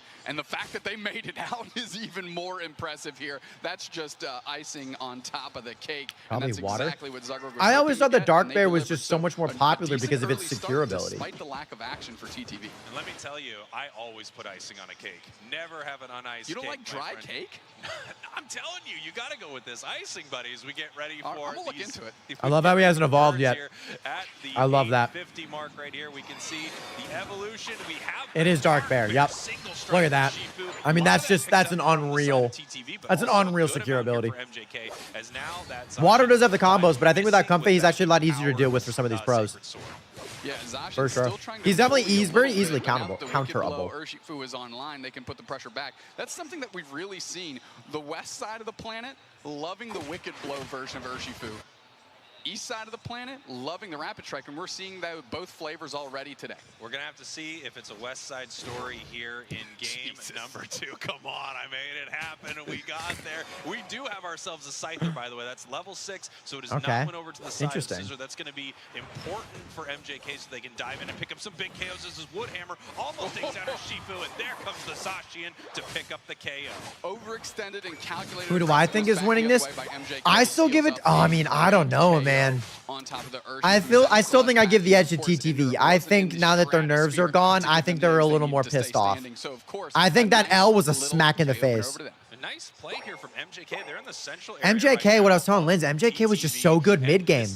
They were under level, but they still played smart. They got that Registeel objective. They didn't go too hard. I mean, that was really impressive. Game number 2, they're looking a little stronger than they did at the start of game 1. I'm in the cutie. Nice little cotton ball on top, trying to secure that for the team without having to overextend. Of course, it goes the way of TTV, and that's what they were hoping, of course. But look at the pressure that the MJK is mounting in the bottom path here. Hagu King playing very well and playing very strong forward with the tree, allowing for this push to kind of rage This on. is They're a just trying to 4 buy push right some here. time for Lucapo to engage. They go in. The wing It's a beats late come through. rotate by Finally, TTV, but they're coming. bombs are starting to rain in, and there's the Massive beam. Lutano The beam on top of Venusaur. the tree. They ain't Miracle Grow in that one, as they're forced Uh-oh. to retreat a little bit. Umbreon going back and getting a KO on the Italian. Massive Umbreon catch, but they got Umbreon right back. Here holding on to their goal zone. But now the Scyther used their Unite back the other way. Oh It's my KO gosh. 2 for them. They're trying to find Dude, out this if they can find Scyther! it. They get far in the back line, and they're getting it for themselves. MJK. That Scyther! MJK looking amazing here at the start of game 2. They've got the Inteleon right now. They've also got this massive. They were second seed. Who was first seed in Japan? Does anyone know who was first seed in Japan? It is absolutely going off here in game number 1. As they are Scyther's got some crazy movement. looking to rain more points into this goal, and they're trying to break this thing. Nice Okay, big they sacred broke sword. it. Umbreon has to run away. All liquidation That's one gone. thing with Oh, Umbreon, if you're locking the players down or keeping them in one Secret spot, ship, Zacian okay. loves to sit there and hit its button right in your face. And that's kind of what Zacian does. It's offering up a very simple problem to answer, but what it Joe does is first seed, stresses Joe all the Mama. other problems that you're being presented. and All you right, can't just Lutano's got level necessarily 9 answer now. He's problems got that the easily. old Venusaur Solar Beam, arguably is the most damage ever. It does some ungodly things. Urshifu, who stayed top that entire engagement to make sure they can continue to experience, continue to stack their attack wave. They're just once again, looking. just insanely aggressive at this objective, and they secure it. Yeah, That was a I think a lot of horrendous playing such a good front Venusaur line here. Trevor ult Unite comes combo, up. That's on top of 3 players. unfortunately. Solar Beam back the That other was a way. lot Finally better. sorts out Lucapo. Now this might maybe an opportunity for TTV to make a stand here. But unfortunately, the points are going in because the Regieleki hit. So really, all MJK has to do is get as many points in as possible. I can't believe the Zacian got a KO streak of 2 on the way out. Lutano gets 2 back the other way, but MJK gets another. Scizor is also good. MJK gets I think the Scyther can objective. just go crazy. MJK gets the KOs. MJK gets the score. MJK is looking very different from game number 1, a game that they already won. TTV in some trouble right here. Level-wise, things are somewhat equal between these two teams, and the question is, are they going to be able to shut down this Inteleon? Because it's going to do insane damage at range. We saw a couple of TTV's tools come out in that last fight. I think we'll win. Dude, MJK is playing really well. Solar beams, so you can hit them with Like, the strikes, but TTV they're playing better. More aggressive in some of these fights. They're going to need to pick up a ton more KOs because right And it's now, not even just like a Zacian diff. They're just playing better. Basement Reggie in about 10 seconds here, and TTV's just trying to make their way down, and they're so bullied, they actually have to move kind of like in a crescent moon pattern just to try and get to the bottom path. Zugrock's trying to get on top of Sonya here for the Zacian. Tons of damage getting rained in. Another Okay, massive. Lutano does not like that. TTV, please. Dude, MJK is playing better right now. They won first game, even after taking a massive, even though taking a massive slow start to the beginning of the game. I mean, they're, I don't know. Yeah. I will say the secure on TTV with a Venusaur and a Dark Bear and Egg Bomb Blissey, I mean, it's crazy. But TTV's work here is done. Yeah, TTV having an excellent fight here, and they need one here in this match because they've been behind through a lot of this game. The liquidation lands true on the This is Espeon, crazy, man. I will say the Lutano almost being level 13, just blaring off solar beams. That's massive. That is massive for Lutano. Dude, they jungle invade too. They're aggressive. Midday, you're just going to see a lot of solar beams. Yeah, at night, solar beam. Midday, Morning, solar beam. Morning, solar beam. I worry about Breakfast, professional solar beam. gamers' You eat posture. all day long, and that's exactly what they want. Wow, they don't Lutano even to be doing. Buy time for those to get hit. Wow. But now this Regieleki is flying towards a tier 1. I think TTV is just leveling up. I think they're just playing late game right now. But they're looking to push off the back of this, right? MJK is just extremely aggressive right here, and some teams would walk away Yeah, from this, I but don't they know if want this is the a smart fight. They push wanna try to by. push this in. It is right there. So Yeah, I don't think that's not a smart push by MJK at all. Here, and that thing's gonna hit again. And now Zacian can frontline to buy time. A nice Never mind. there. 293 to 123 with less than 3 in the game. That's right. This Holy cow. What have been the most banned so far? First game was Umbreon Lapras. Second game was Leafeon Lapras. I don't know what the bans were for the couple of the other games, but it's Lapras Leafeon this game. Keeps putting the pressure on TTV. TTV having a couple good engagements. They're just trying to get Lutano to 15, I guess. They're like, hey, Lutano, carry us again. Shifu online, but they're going to need a big win here at Rayquaza, or MJK is going to take our first series of the World Championships. Yeah, MJK positioning uniquely. They don't want the bottom objective. They're actually just trying to make a wall around it and have TTV Yeah, dude, collapse look at MJK's positioning. See now Lutano on that Venusaur making their way towards this central area. Obviously, TTV is looking to protect their They're squishier playing as an backline absolute Pokemon. unit, besides The on Umbreon, I Espeon, guess. The Venusaur, they are using their ranged attacks to see exactly where Yeah. they may be inside. Lutano's some just of going to these tall throw grass out a right bunch here. of As MJK solar does beams not right need now. to actually put the pressure on. They are way ahead on the scoreboard. Inteleon getting chunked by that solar beam that was bush checking a little bit. Hagu King going to be sought out and found as they go into that bush.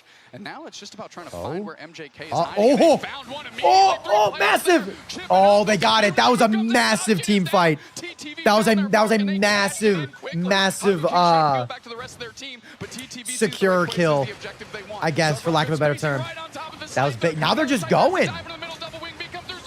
They got it, yeah. They knew without that Zacian with a Water Bear Lutano beam, they were getting that middle. Gets it for them, and holy smokes, what a bounce back by the squad. The NA team says there's still fight left in us here in Japan, and now massive. those burgers. They are looking to flip some Hundo burgers, baby. Oh, that he hit that eject button. That was sexy. 423, 293 for MJK right now. TTV with a commanding lead, 50 seconds left though. So MJK All is right. not out of Yeah. this match at Because all. that's two 50 bombs. And it's still MJK's game. Moving across the map away from everyone else. Yeah, they're definitely. energy, Oh, getting that ready to Umbreon's score still picking up a as bunch of MJK points. is Smart. looking to put in one last They know fight they're about here to in this 5 push. goal zone. They're already raining in attacks on top of the goal zone. The push is happening. Egg bomb chipped up into the solar beam, and now Habu King needs to play forward in space. Oh, Zacian's nowhere to be found. 325, They're but just trying to Umbreon with a bully out 66, Lutano. They can't deal too massive much score damage. there. Poaching off the thing is Celeste, but they've got a full ray shield too. Wicked Blow comes through. That tree is split in half karate style, and now we're all on top of this goal zone. There ain't enough points going Yeah. in. Sprittles, no Yeah, shot well today. done. Celestial's Game Lutano 3, taking 2 for 2 on TTV. the back. TTV v Make it 3, MJK. Massive. Massive. That was massive. Wow. All right. That's crazy, man. That's pretty crazy. An amazing fight there at Rayquaza. You can see the scoreline ticking up right here. We can now see who won. Big win. All right, there so for Soul TTV. beat Time to Shine. Great That's round kind of back. crazy. Tell you what, they were searching for their target. They found the Zacian. They jumped on the Zacian, and that was That's really the kinda beginning crazy. and end for MJK in Wow. that game. The Zacian needed to stand tall. and Okay. needed to be with So the it seems team. like Time to Vander. Shine took the Clever with first their L. spacing. Wow. One good guess out of Time to, TTV, that's what I was and literally about to I check. don't even know was Yeah, what Time to This Shine one lost. Pretty much committed right into that bush, and the Uh, follow-up was I mean, I was immediate. talking with Chad Once about that, this. I think first Time to domino Shine fell, is the rest of the squad followed probably right the after. That's an underdog easy of EU. Easy I think Team Peps has a little bit of a step up on them. I mean, as they said in the intros, if you were like listening and not commenting over it, Team Peps just has a lot more confidence. And, you know, like they'll run Garchomp and they'll make Garchomp look like it's just mainstream meta and they'll win almost every single game with it. So, Yeah, I also think Time to Shine, unfortunately, has just been overshadowed so much because they're normally 2 or 3, I guess, in their region specifically, but with Talia Bobo right there, unfortunately, I just don't think that they've really had a lot of time to shine, LOL. But, yeah, so what do you think? I mean, game 2, TTV, man. It almost seemed like it flip-flopped there. Like, MJK was getting beaten pretty hard game 1 in the early game, and then played an amazing middle and end game with just so many smart, high IQ plays, and then it flip-flopped. TTV was getting kind of wrecked. Scyther was getting KO after KO. They were losing objectives, and then TTV just sat back. They farmed up. They got that Zacian in the end game, and they knew there's no way we lose this Ray with a Dark Bear Lutano beam. So I don't know, man. These are very like well-matched teams. yeah, I mean, this is Japan's #1 team. So this is 2. Wait, who's their #1? I thought this was their #1. This is their 2nd seed. Someone in my chat actually knows a lot about this. They said Secret Ship is their #1. Okay, Secret Ship is #1. Yes. Anyways, my biggest critique that Chat and I were talking about is TTV realized very early that they probably didn't pick the best move on Umbreon because they didn't have a way to stop Scyther. Had Umbreon gone Mean Look, Scyther literally would not have been able to do anything because it's basically the equivalent of gravity. Yeah. And as someone who plays Scyther very regularly, especially the set that MJK was running, Mean Look would have changed that entire game. Genuinely. Agreed. So, considering the fact that they would have had an immediate stop to Zacian, it wouldn't be able to agility away. They would have had an immediate stop to Scizor that would have made that completely shut down. It would have also given Lutano just free beam access without them being able to get away. So I think that was probably the biggest misplay, seeing the comp that they were going into. For sure. I will say, when the Ray Pit happened, when Scyther ulted, there was a moment there where I genuinely thought TTV lost it. I was like, see, Scyther's crazy, you guys, I'm telling you. And then I realized, I was like, wait, they switched sides and I'm just used to the other way they were before. But I mean, again, yeah, it's about evenly matched. I mean, that's really the only critique I feel like I can give TTV is not picking Mean Look. Yeah, that was definitely unique. Or their bans didn't make any sense. I think TTV knows something that we don't in terms of their ban, because TTV was the one who banned Leafeon, correct? No, that was MJK. So that was MJK. So that means that TTV must know something that we don't about their other team's Lapras, because that is back-to-back bans of Lapras, no hesitation, instead of doing something that what I would have thought in terms of Water Bear or Comfey. and then flipping it, MJK must know something about TTV that we don't in terms of banning Leafeon, which it wasn't banned, and yet TTV didn't even pick it. I don't know if it was just like a balls to the wall confidence, like we'll ban something we know you guys don't even play, or they were just afraid of Leafeon, because Leafeon arguably is a better Scyther in some ways in terms of damage, movement, Solar Blade for range, different things like that. But that was a very interesting ban in my opinion. But that was cool. But all right, round 3. Here we go. Lapras is banned again. Lapras and then there's the bear. There's the bear. I figured the bear was coming eventually, but all right. Best of luck. See you later. All right, Chad, here we go. And Austin, thank you for being a Vandy Master for 7 months. I appreciate you, brother. What's up, Marcus? All right. So now we do have a bear ban. Based on exactly, of course, just highlighting it, but just what we've seen as well, they are going to first pick the Zacian. They love the Zacian, which is surprising to me. I don't feel like it's working out as well for them, but they do know how to base their team around it, and it has been working out. Oh, I mean, obviously they're 1-1 in this set, so that's going to give the Inteleon. The bigger surprise to me is the Trevenant first pick. Yeah. All right. So they chose Inteleon over Venusaur. Okay. Unless they go both, but I don't think that's necessary. He's very happy with his draft so far. Oh, for sure. Hunger King grabbing this Trevenant first pick is interesting, but we always have this debate, is like, do you let something that you get later, or do you want to keep the rest A9! of it more secretive and grab Come on! Lock it in! And you can just no! open, and there we go. No! Come on! Best executing Pokemon that we have in the game. Come on! I was so pumped to watch it! I have been waiting for this entire year for Cramorant to be picked. This is the first time on a right. broadcast. I know, but then there's the Buzzwole Espeon. Okay. All right. I'm so upset, dude. I wanted to see it. What's that, random loser? Is Lutano just Mr. Secure? Lutano normally is Mr. Range. He's the Venusaur. He's the Snipe Shot. I guess he's also kind of Mr. Secure, but he's just like the high damage dealer. He's the high damage dealer. He's so good. He's so good at the game.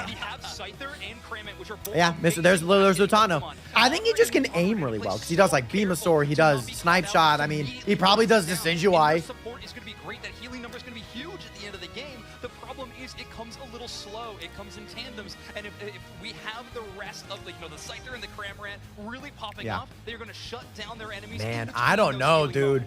Yeah, especially this is crazy. Who's the main tank on TTV? Umbreon.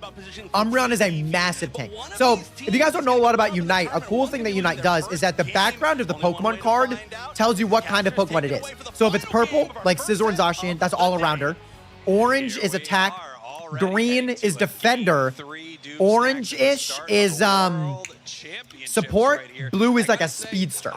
So that's really cool. So if you ever want to know like a tank, just look at the green background. That's normally who they are. What's up, Blue Ace? How you doing? I'm so excited to see it on the battlefield, but I am surprised with the order that some of these came out, and I'm surprised to see Scizor or Scyther once again. Yeah, wait, Lutano isn't telling on this swap. Yeah, so the picking phase is like who you want to draft, but then there's like the prep phase, so people can switch around who they want to play. So like, like let's say like I have first pick, I could pick, a character for someone for like Linz who's on my team or something like that, and we can just switch. It's not just like who you pick is who you play. Have to figure out how to maintain their lead through. You know what? I would actually change your strategy up here, dude. I would try to win early and win middle and win late. That will help you in some. What's up, Clea? What's up, Swift? How you guys doing? You just watched and I didn't learn anything, so I'm hoping we've got a straightforward one here to really coach me through. So Lutano's playing Espeon? No, I believe Otter is. I believe Otter is. Oh my gosh, dude, the aggression. You have to catch the receipt for that one. Early Zacian is stupid. Picking up a massive KO early, and yes, Zacian is just such a bully. Hoopa able to. Yeah, Otter normally plays like a Mew or an Espeon. And now we see nice secure there. It looks like from the side of MJK. Is Zugbra looking for that level 4 right here? However, Otter already level 5 on the Espeon. Yeah, exactly where you want Otter to be, right? Just funnel everything into them, sort out your supports and tanks later. No worries. Wait, are you Masters this season? I'm always Masters. Yeah, I hit it. Yeah. Last hits and giving themselves a good level parity here with some of the bigger players on the other side. Zacian goes in, does tons of damage, trying to find Lutano, falls on top of him, goes after the Drizzile, who makes it back to base, and now they're kind of slowed down, but they've got the support right in the pocket. Obviously, you'd have to play. What does that mean? Astonish gets the time that they need to get them out. Once again, MJK just so incredibly aggressive in these fights. You can see they've got TTV on their heels here in this top path. Once again, moving in massive sacred swords, trying to take that experience that was secured, however, by the side of TTV. Right, what are the odds we get a Metal Claw, Zacian? We can see the Trevenant. Dang, dude, that's still a chancey. That's still a chancey. TTV better get that. Okay, there we go. They're about to get it. Okay.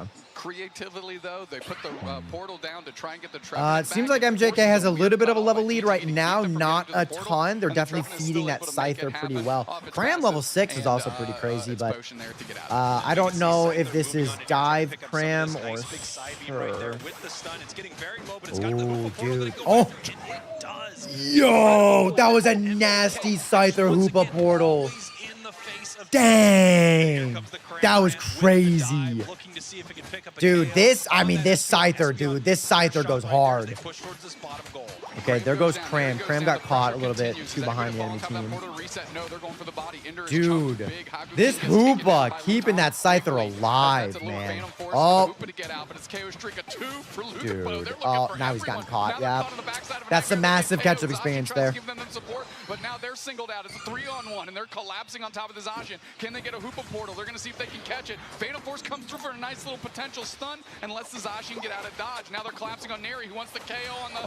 Okay, they got Otter. Snipe shot. Snipe shot gets them sorted out, and this fight rages on. Haku King finally frontline a little bit for Lukupo the Zacian, or for Sona the Zacian, and they're able Snipe to shot at it again.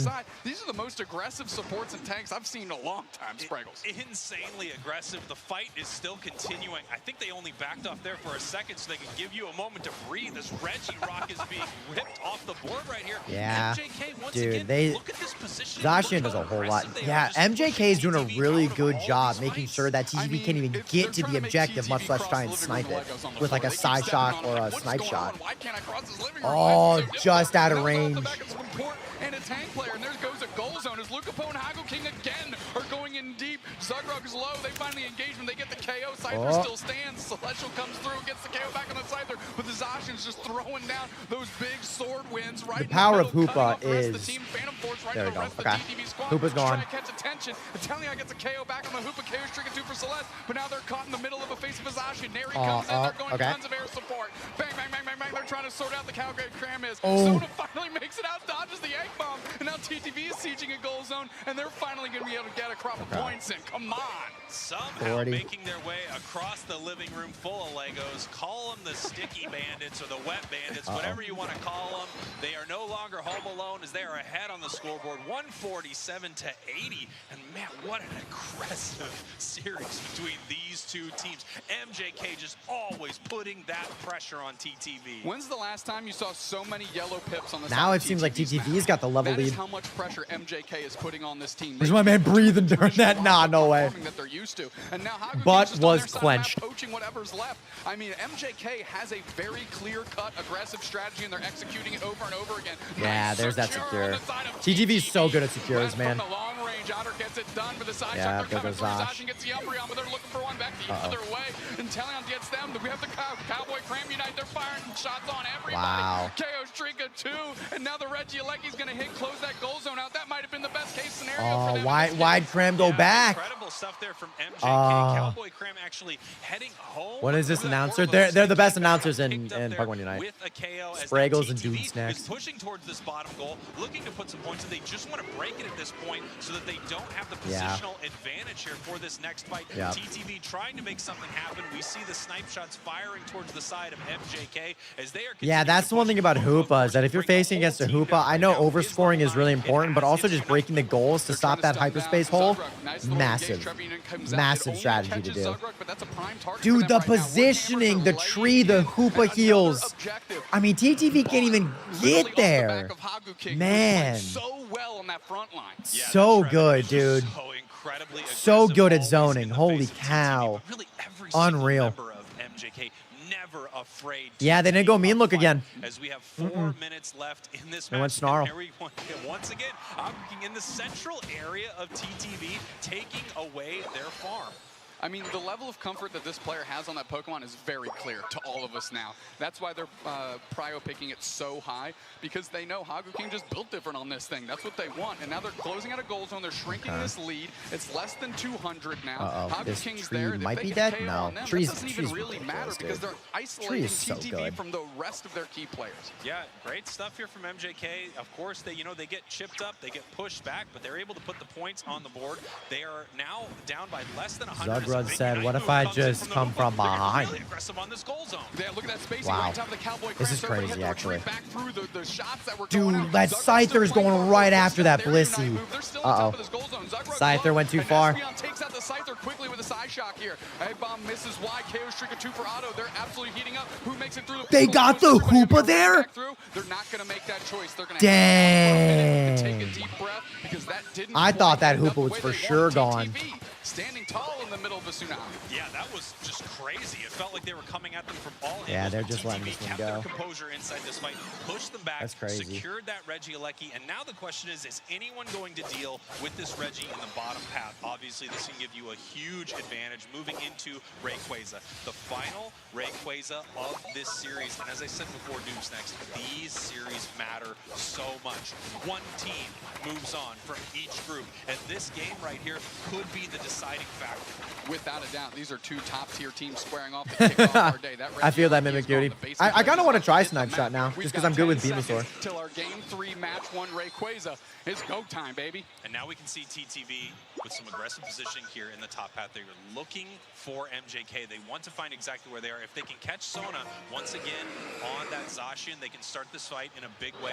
Of course, Cramorant is able to sort of dive around and see where they can find members of TTV, but TTV is ahead right now, so MJK needs to make the play, as it looks like we've got some aggressive positioning from MJK. No surprise there, as they slightly move towards this Rayquaza. I wonder what Snipe Shot's Shot's cooldown is. Yet. Everything is on the line here in this series between these 2 teams. Zugrud with some forward positioning right here. Cram in the top path. They may have actually Lutano's known for that. up there from Inder on the Blissey, but I'm not sure if Mobility of Snipe Shot, yeah. Ooh, massive, and this is where they push. Yep.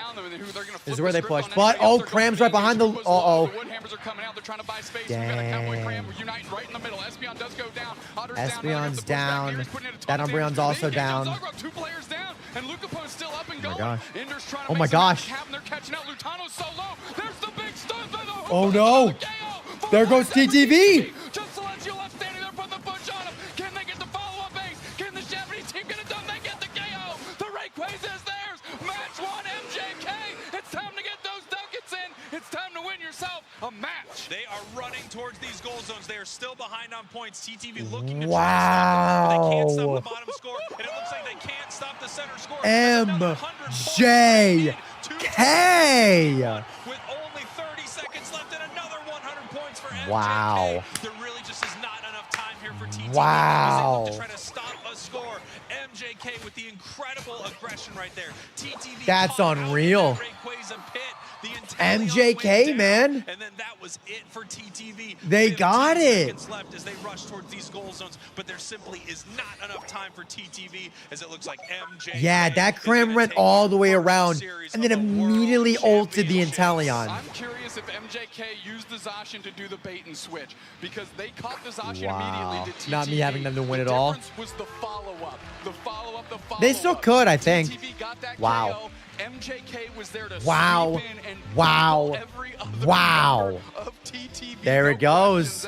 And holy smokes. That what a is team fight by crazy. them. Yeah, what an incredible fight here from All right. TTV. Just So, okay, so Soul and Time to Shine just tied it up. And, I'll still keep gutting this one feeling for running, TTV, just because this one doesn't have any you know commentary. that is a I think there's a loser's bracket, yeah, but this is Soul and Time to Shine. They're 1-1. for you on your way into day 2. They're actually 1-1. That's pretty crazy. MJK, on the other hand, That's has really to crazy. feel great. You played Wow. against a good team. If that didn't warm you up for the rest Dang. of the day, I don't know what will. That was a great first match. I'm so excited for that.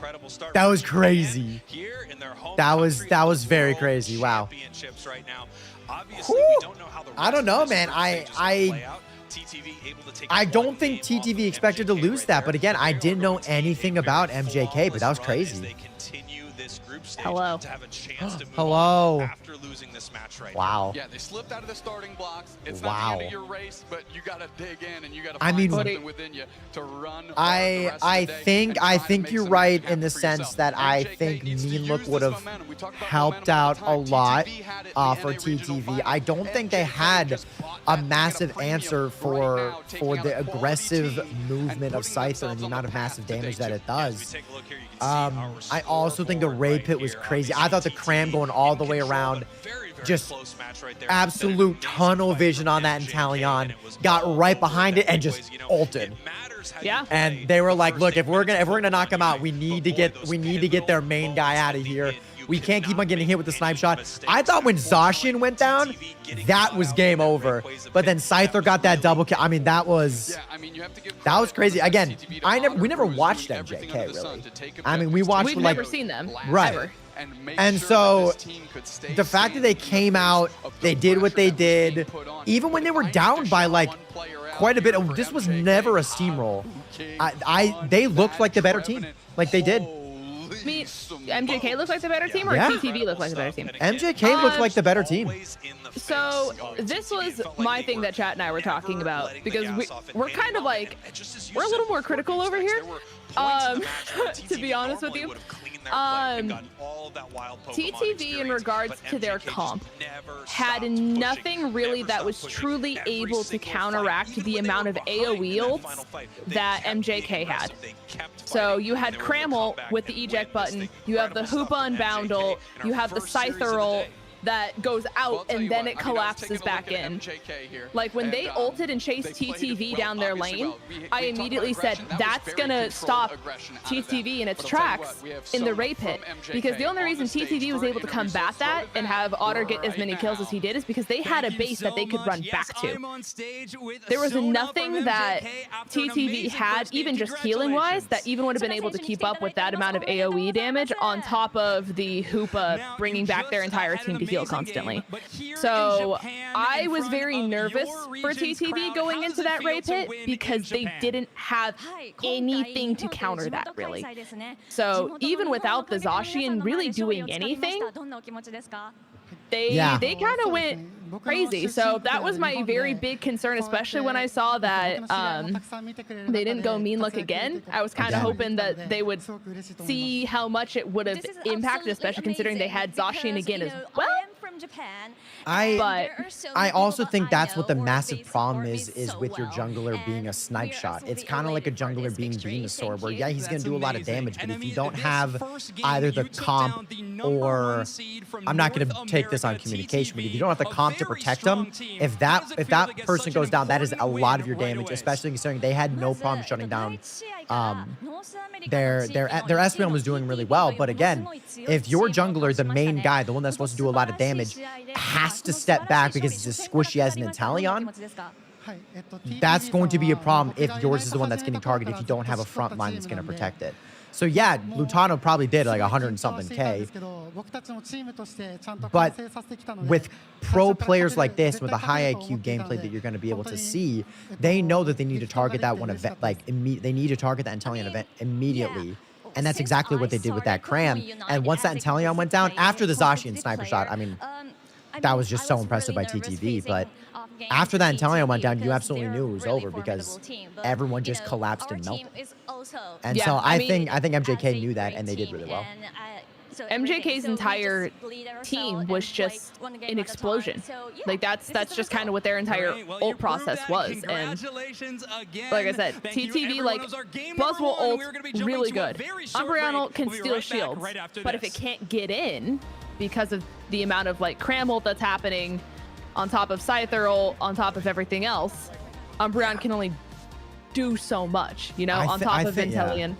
I think the MJK, another thing that I think people they don't realize how well they zoned out TTV. Like this is the #1, like they won regionals, and yet you see the tree, especially on MJK, the amount of zoning they were able to do. I mean, they weren't even able to get close to some of the Reggies during that fight. I mean, they were doing such a good job. It would like they could have basic attacked some of the Regis to death and taken their sweet time, because TTV obviously, especially Lutano, he's known for that special steal. Same with Otter with Side Shock, Side Beam, but their front line of MJK did not let them do that at all, which I think helped them, especially in the second and third game, get a level lead, and it helped them in the first game get the levels back needed in order to win that first one. So I think that was also like a team comp that's TTV's nightmare of a team comp as well. So that was really interesting, and it's definitely got me hyped for a lot more of these matches. And I'm also now watching Time to Shine, who tied it up, which is cool. Yeah, we're here as well. Yeah. Like, I don't know if you can, like, if you're looking at me, but I have like 2 screens that are happening at the same time. So yeah, I do see that. I just have my face cam like in the bottom, and then I have just the gameplay going like right above me. But yeah, I don't know. Obviously there's losers bracket. There's, you know, everyone plays round robin. TTV's not out of it yet. But I mean, man, that was cool. And now I'm also really excited to see Secret Ship, because if that's the second best team in their division, I mean, obviously, you know, they could have Secret Ship could have just played better at the time, but that was really cool, really crazy. Crazy to see some Scyther gameplay. Obviously, just because of its squishiness, you don't totally see a ton of it, but I mean, Scyther's main objective of that was just killing their squishies, and they did a great job. I mean, Scyther, it's like you said, Scyther just goes boom, just damage. Well, and the fact that it then collapses back in and you get hit by the second wave, even if Scyther's like all the way at the top of the Ray Pit, but he ulted at the bottom, when he collapses back in, if you're anywhere in that path between you and the Scyther, you're taking that additional damage. So even if you're not hit by the first ult, you're getting hit by the second, and you have no idea it's coming. Right? It's Leafy on Razor Leaf. But on crack. But yeah, obviously more. But just in terms of like, it's coming right back to the Scyther, so it'll get hit hard. I think the Blissey got caught with that at one point, but yeah, that was a really good game. I think you're right. I don't know why they didn't run Mean Look, because Scyther kind of demolished them in game 2. I understand TTV won game 2, but that's just because they had insane secure with Bear and Beam. And they knew once they got that Zacian, like nothing else secures Bear anyway. But when you add a Beam on top of it, I mean, Ray's pretty much going to be yours unless you're unbelievably unlucky, like we sometimes are. I mean, Scyther slept on in regards to its secure, because Scyther ulted the Ray Pit. And like, even back in my Scyther days, like I would save my ult for moments like that of what happened in that Ray Pit. And that was what secured us a lot of those Rays. So as soon as I saw the Scyther ult, I was scared, to be honest with you. And like I said, in that game, I genuinely thought TTV lost. And then I had to have like a processing moment of like 10 seconds where I was like, oh wait, no, they didn't lose that. Yeah. That's crazy. So, also Time to Shine just won game 3. They did indeed just win game 3. That team wide for Time to Shine, LD's already doing the scoring. I don't know anything about the India region, but I mean, we've seen Time to Shine, and we know how good they are. So it's cool to see them move on. I'm definitely looking forward to seeing a lot of the teams that we've been following a lot in terms of Tally Bobo, Amaterasu, even Team YouTube, who clinched, and that was a very hype moment during regionals. And then obviously the defending champs as well. A couple people in my chat love Luminosity. Really want to see him play. Want to see that Overlord Luco, but I don't know. This is already intense, and that was the first matchup. Right. I will say, did you ever download Opera? No, why? Since you're at an intermission, it might be nice. If you look at mine, the nice thing about Opera is if you have 2 tabs open, if you switch over, it gives you a pop out of your other screen. So I'm still seeing everything that's happening on the other screen, and I can like layer them on top of each other, like in the browser itself. This is an OBS. That's super cool, to be honest. So if you want to be able to see what's happening on both, so you can swap in between them easier, I can also adjust the volume of this one while it's popped out in cool. mini. I'm just doing this, and then I like show this. Really cool. I'm just saying, if that makes your life easier at all, I might do that tomorrow. This is the time to do it. If I might do it tomorrow. I might do that tomorrow for the other games Man, you got crazy. 10 hours in you, big cat. It's happening. I definitely will not be having 10 hours in it. No. Definitely not. Especially considering I did a whole bunch of stuff earlier today. But come on. No. No. Absolutely not, unfortunately. But all right, we're back. Soldier. Good luck, have fun. We're back, baby! I'm just gonna keep my face cam here. I know it looks kind of silly, but we're here. I know it looks silly, but we are here. I'm curious what's going on in competitive battling too. I'm not massive into it, but I definitely have I definitely love some VGC. Continue to battle it out, but we're gonna be moving forward, and now I'm gonna be here with everybody's favorite Kello. I'm so Kello. glad you're here. We got to talk a little bit earlier on the broadcast, but you're finally here, finally on the desk. How's it feeling? Amazing, I must say. It is definitely amazing to be standing next to the Wonder Chef. So, but obviously, TTV, MJK, for a first set of the day, I must say it was wild, and that is only just a taste of what is to come. That's right. We've got a great match coming up as well. Another match of essentially East versus West. We're going to have Team MYS taking on Team Peps, and I said that these were some of the matches, some of the teams that I don't know much. I don't know much about Team MYS. I do know Team Peps is really good. I do know Team Peps is really good. 999 Marv is someone that I play against all the time that I get matched with. But let's see. Let's see it. So we spoke earlier. We have Yangs and Rebonds, who were here last year, part of Renaissance. They did come third. So obviously they have a new crew. We'll have to see how they gel together. We have seen them throughout the season this year. They did come first in APAC West, obviously in April, qualified, and they actually ended up coming second in the championships. That's right. This is that's cool, Lana. I'm glad Pogo's going well too. Definitely not massive in a competitive Pogo, but pop off. The third overall broadcasted game of the weekend. So I'm very excited that we do get to start off seeing so many different regions, but their opponents will be, again, yet another region that we haven't seen here on the main that broadcast, set looks so cool. Gosh, I want to be there. Earlier in the UCS season. Oh, I want to be there so badly. That's so freaking cool. I want to be there so bad, man. That looks awesome. Last week I had to experiment, did 20 matches and saw how many 50-50s I lost, and it was 16. I'm unlucky. Yeah, that happens.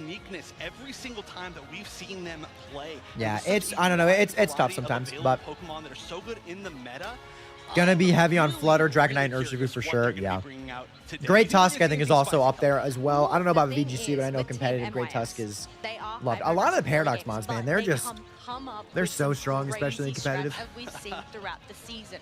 So all right, the thing is, let's see what we got here. Sort of set meta, across definitely seen a lot of Urshis. Obviously, something that we expected, especially considering one is so good at Secures, one is so good at constant damage, constant stuns, really good crits in Water Bear. Seen a good amount of Umbreon. Just crazy, man. That was such a good first match. MJK, I did not expect to take down TTV, but again, I didn't know anything about MJK. What a go! What are you most excited to see? What player are you most excited to see? And one of the answers was Potato, which is a really Potato. Big Potato specifically. Potato's so good. 999 Marv is so good. We faced this team quite a lot of times. Yep, there we are. Pointing at him, but he can't see it. He is a huge Garchomp fan, so he popped off. But I know that a lot of people yeah, out there Garchomp, are man. as well. So we'll see if that ends up being one of the spicy picks. But again, I don't know what's going to happen. I mean, we've had a really interesting meta so far in the day. We've seen Zacian from multiple Asian teams. Not now Zacian. So far, but none of the Western teams have chosen Not Zacian. the Zacian. Do you feel like Zacian is going Zacian. to do well this What the heck? That's wild. I've never heard of that like that. Or, I guess undervalued. What do you think?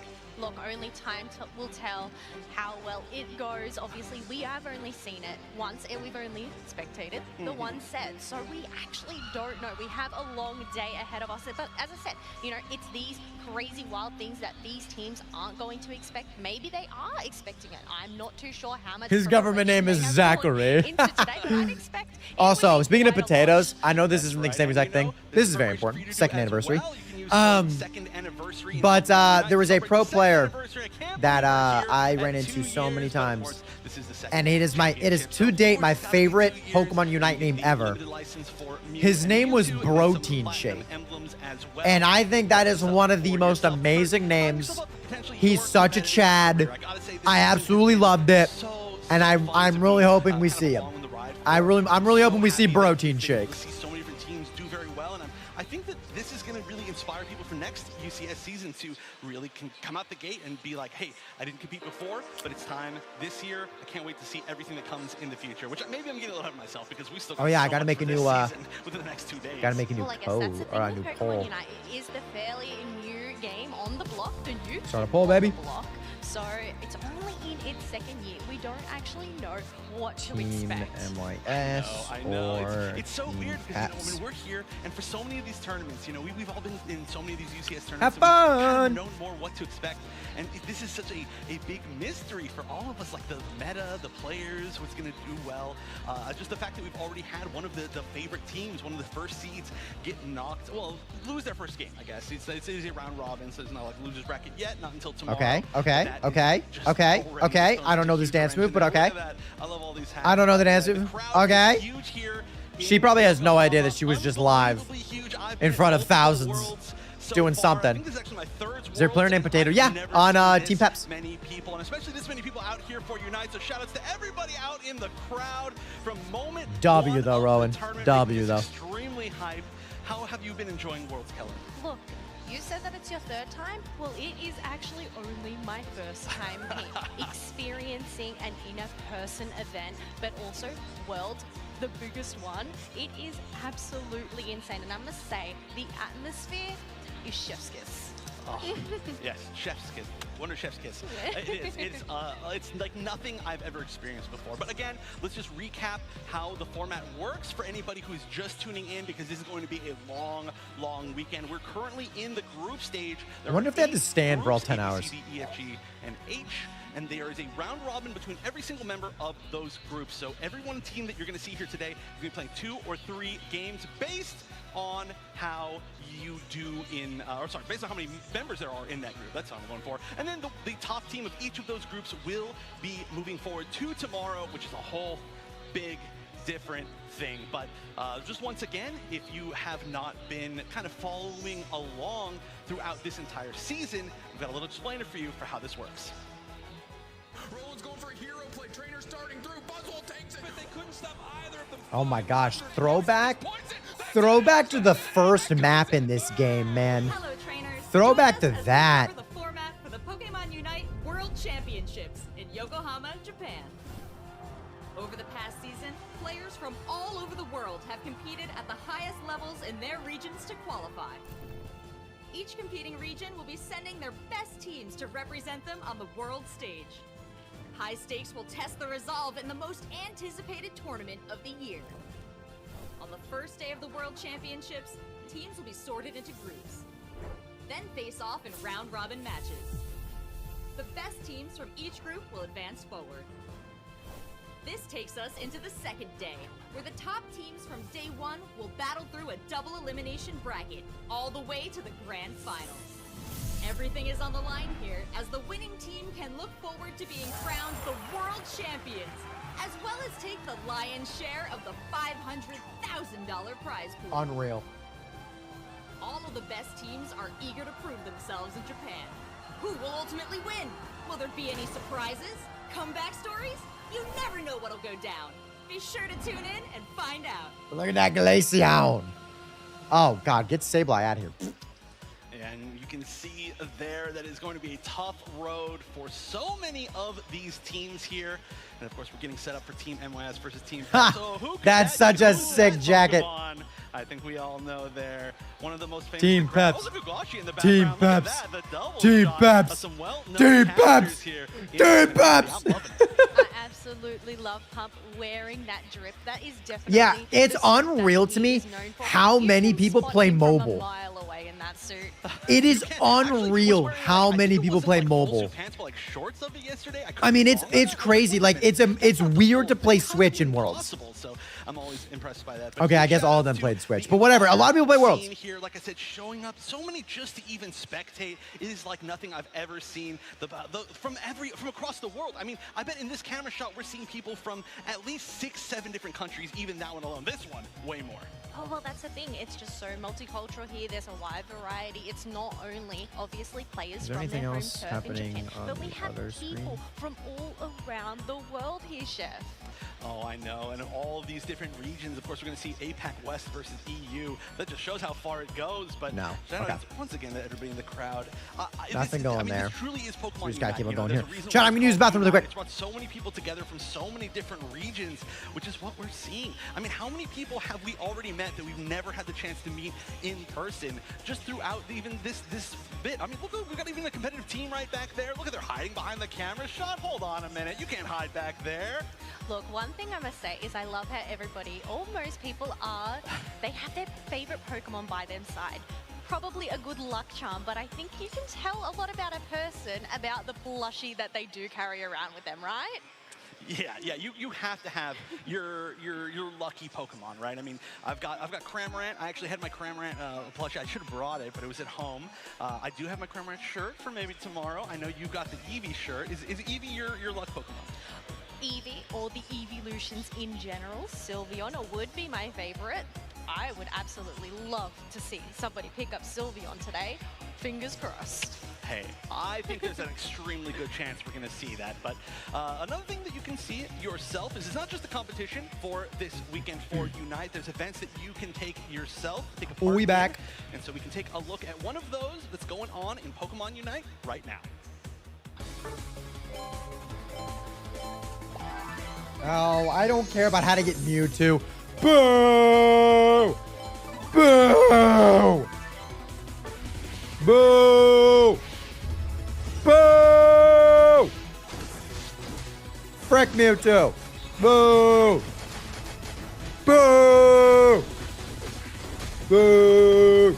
Boo! Stop ruining my mental health! So that's going to be a great opportunity for you Mew to is get fine. Mewtwo. Oh, we see a little Mew is fine. Mew right there. Number Mew one is fine. of Mewtwo. But you, of course, are not going to be seeing Mewtwo at this tournament. Plenty of Mew, I am Good. sure, without a doubt.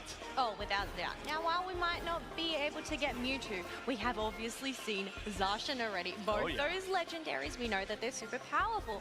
So, I wonder if we're going to end up seeing any other teams picking up that Sword Dog. Oh, I feel like almost undoubtedly we are. Yeah, going Mew's to. fine. Yeah, so when I was referencing earlier that I had seen another Asian team, it was Mewtwo's Sony always Sports, the bad guy. India that did choose it on the B stream. So just want to remind everybody that there are quite a few stations of gameplay. Of course, we're here on the main stream. There's a B stream that's going to be gameplay only, just in an effort to be able to show off as many of the competitive matches as possible today. So a huge shout out to production for making that happen. They put a lot of work in there. They definitely did put a lot of work in there.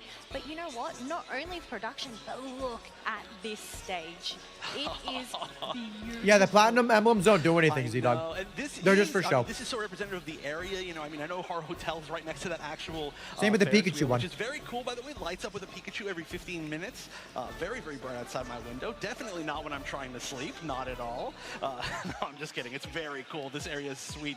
And we can talk about the prizing. Why don't you run us down on how much these teams are earning, because it's a lot. Look, it is a 500k prize pool that it's on the line this weekend. So from 13th to 16th, we have $5,000, which, you know what, I think is pretty good for a day or 2 days of Pokemon Unite. From 9 to 12, you do they have the same. Oh, weird. That's weird. And Chef, tell us about the rest.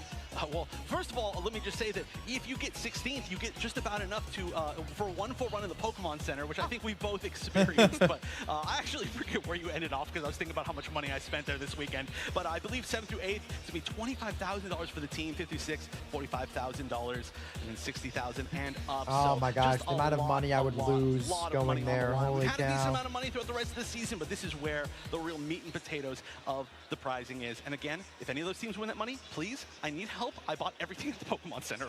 Look, I mean, I must say, I see. What are you doing over the stream? Oh man, we're just watching the Pokemon Unite Worlds. I'm just watching Pokemon Unite Worlds. This is the World Championships, so I'm just here commentating, maybe teaching people about the game. People are definitely looking snazzy today. Good fun times. Well, you know what is looking snazzy to me is this draft. All right, here we go. What's What's getting banned here? Team MYS on the left, Team What's getting Peps banned? on the right. Another Lapras. Versus EU. Lapras and what, bro? Potentially Lapras and bro. Love that they added this midway through the season. Lapras and bro. Kind of like pre-picks, but looks like it's gonna be double defenders. Look, it makes sense. We have seen previously, it is like this double defender meta. They are rocking house right now. But Lapras is Lapras and bro. Straight off the block, it doesn't really leave very much choice for these teams. Right, I wonder if we're going to be seeing an Umbreon first pick on the side of Team MYS. Again, it's time to see how these kind of regions match up against each other in their styles of draft. There can be so many things you can value highly here. The Umbreon go. Pick. I feel like it's such a smart choice with both of the big defenders, or two of the big defenders, there's so many now, out of the pool immediately. But are we going to see a first pick Wigglytuff? That has to be just hovering over. Wiggly? We're actually going to see it. Okay, never mind. There's the bear. Much more. There's the bear. Did Potato just bait us thinking we were going to get the Wigglytuff? But no, I mean, Urshifu and Hooper, That's crazy. two very good first picks for Team Peps. Yeah! Spectacular. Let's go! The hit that it has. Yes! To be able to A9! support your teammates, yes! not only back home, but also let's go! A9, A9. Woo! Sometimes there's a mean look, and they can only be in the exact. We finally get to see some A9 play, baby. Out of there in any way possible. Oh my gosh, there's no way. Come on, there's no way they're actually trolling me. I made it. No, they are trolling me. I And Snorlax. That's a cool first one. Well, good night, Jess. I mean, Snorlax is a playmaker defender, and he's still very strong. Okay, Clefable. I don't know how people don't play more Clefable, man. That thing is disgusting. Double defender heal. Definitely loving Yang's pick here. I feel like this is a really common pick for the APAC region. Clefable, just having that airy healing if it does end up going for that Moonlight build, and then supporting the double defenders. Obviously, you have Blastoise and Umbreon. It's going to be hard to take down. I was like, there's no way it's a T-Tar. There's no way it's a Charizard. Final pick, Buzzwole. That is a great choice, I think. A lot of people currently, of course, the Surf is used extremely quite a bit as well. But if you have the spin, I think it is a great opportunity to be able to kind of grab people out of the spin stoys, to be able to stop even the speedsters, right? When the speedsters honestly, I understand that the left side has they're really thick. Your team, so I really they're really thick, obviously. Well, the thing is, you do have a Zoroark, with so whether it's going to be Umbreon, Blastoise, and Clefable, but remember, Blastoise is not really a defender. He does an unreal amount of damage. He's unstoppable for so long with his rapid spin, assuming that's what they're running. Clefable, obviously, gravity. It shuts down Buzzwole immediately. It does really well shutting down Urshi as well. It might shut down Snorlax if it's running Heavy Slam, but even then, that's not really his job. Inteleon can use Snipe Shot or Liquidation. Both are really strong. Both are really strong. He's just very squishy. I am ready. I'm looking this MYS team. If you're looking at UCS Season 1, Yang was playing a little bit more of that aggro role as they were falling in line with like Zarina and Venusaur in tandem with Rebongs there. Another thing that sticks out to me right now, Peps, Cali with the Wicked Blow Urshifu. It's really tough to take them off an objective when they're on that Pokemon. We literally saw them have a run in a tournament of like 8 secures in a row across an entire set. Yeah, and that's something. This is the first time we've seen Zoroark, Clefable, and Snorlax, which is really cool. MYS, your purple team, Team Peps, your orange team, and it's so exciting seeing these different regions clash, the strategies come out from each of them, the different play styles, and seeing what will actually work inside some of these games. So you see the Squirtle in a lot of trouble right here. Peps getting extremely aggressive up in that top path, and there's that Buzzwole from Potato looking for the Fill Stinger, just barely misses the KO. Just barely missed it, puts tons of pressure on, and that was a couple stacks that are going to the hands. You're still going? Yeah, dude, there's a watch party. With that exchange, the fact that they didn't get knocked out, of course, that's good. Nice little Inteleon action for Peps. Love to see that. And honestly, Peps went to a lot of old favorites here. They're trying to build themselves some comfort on stage here in game one.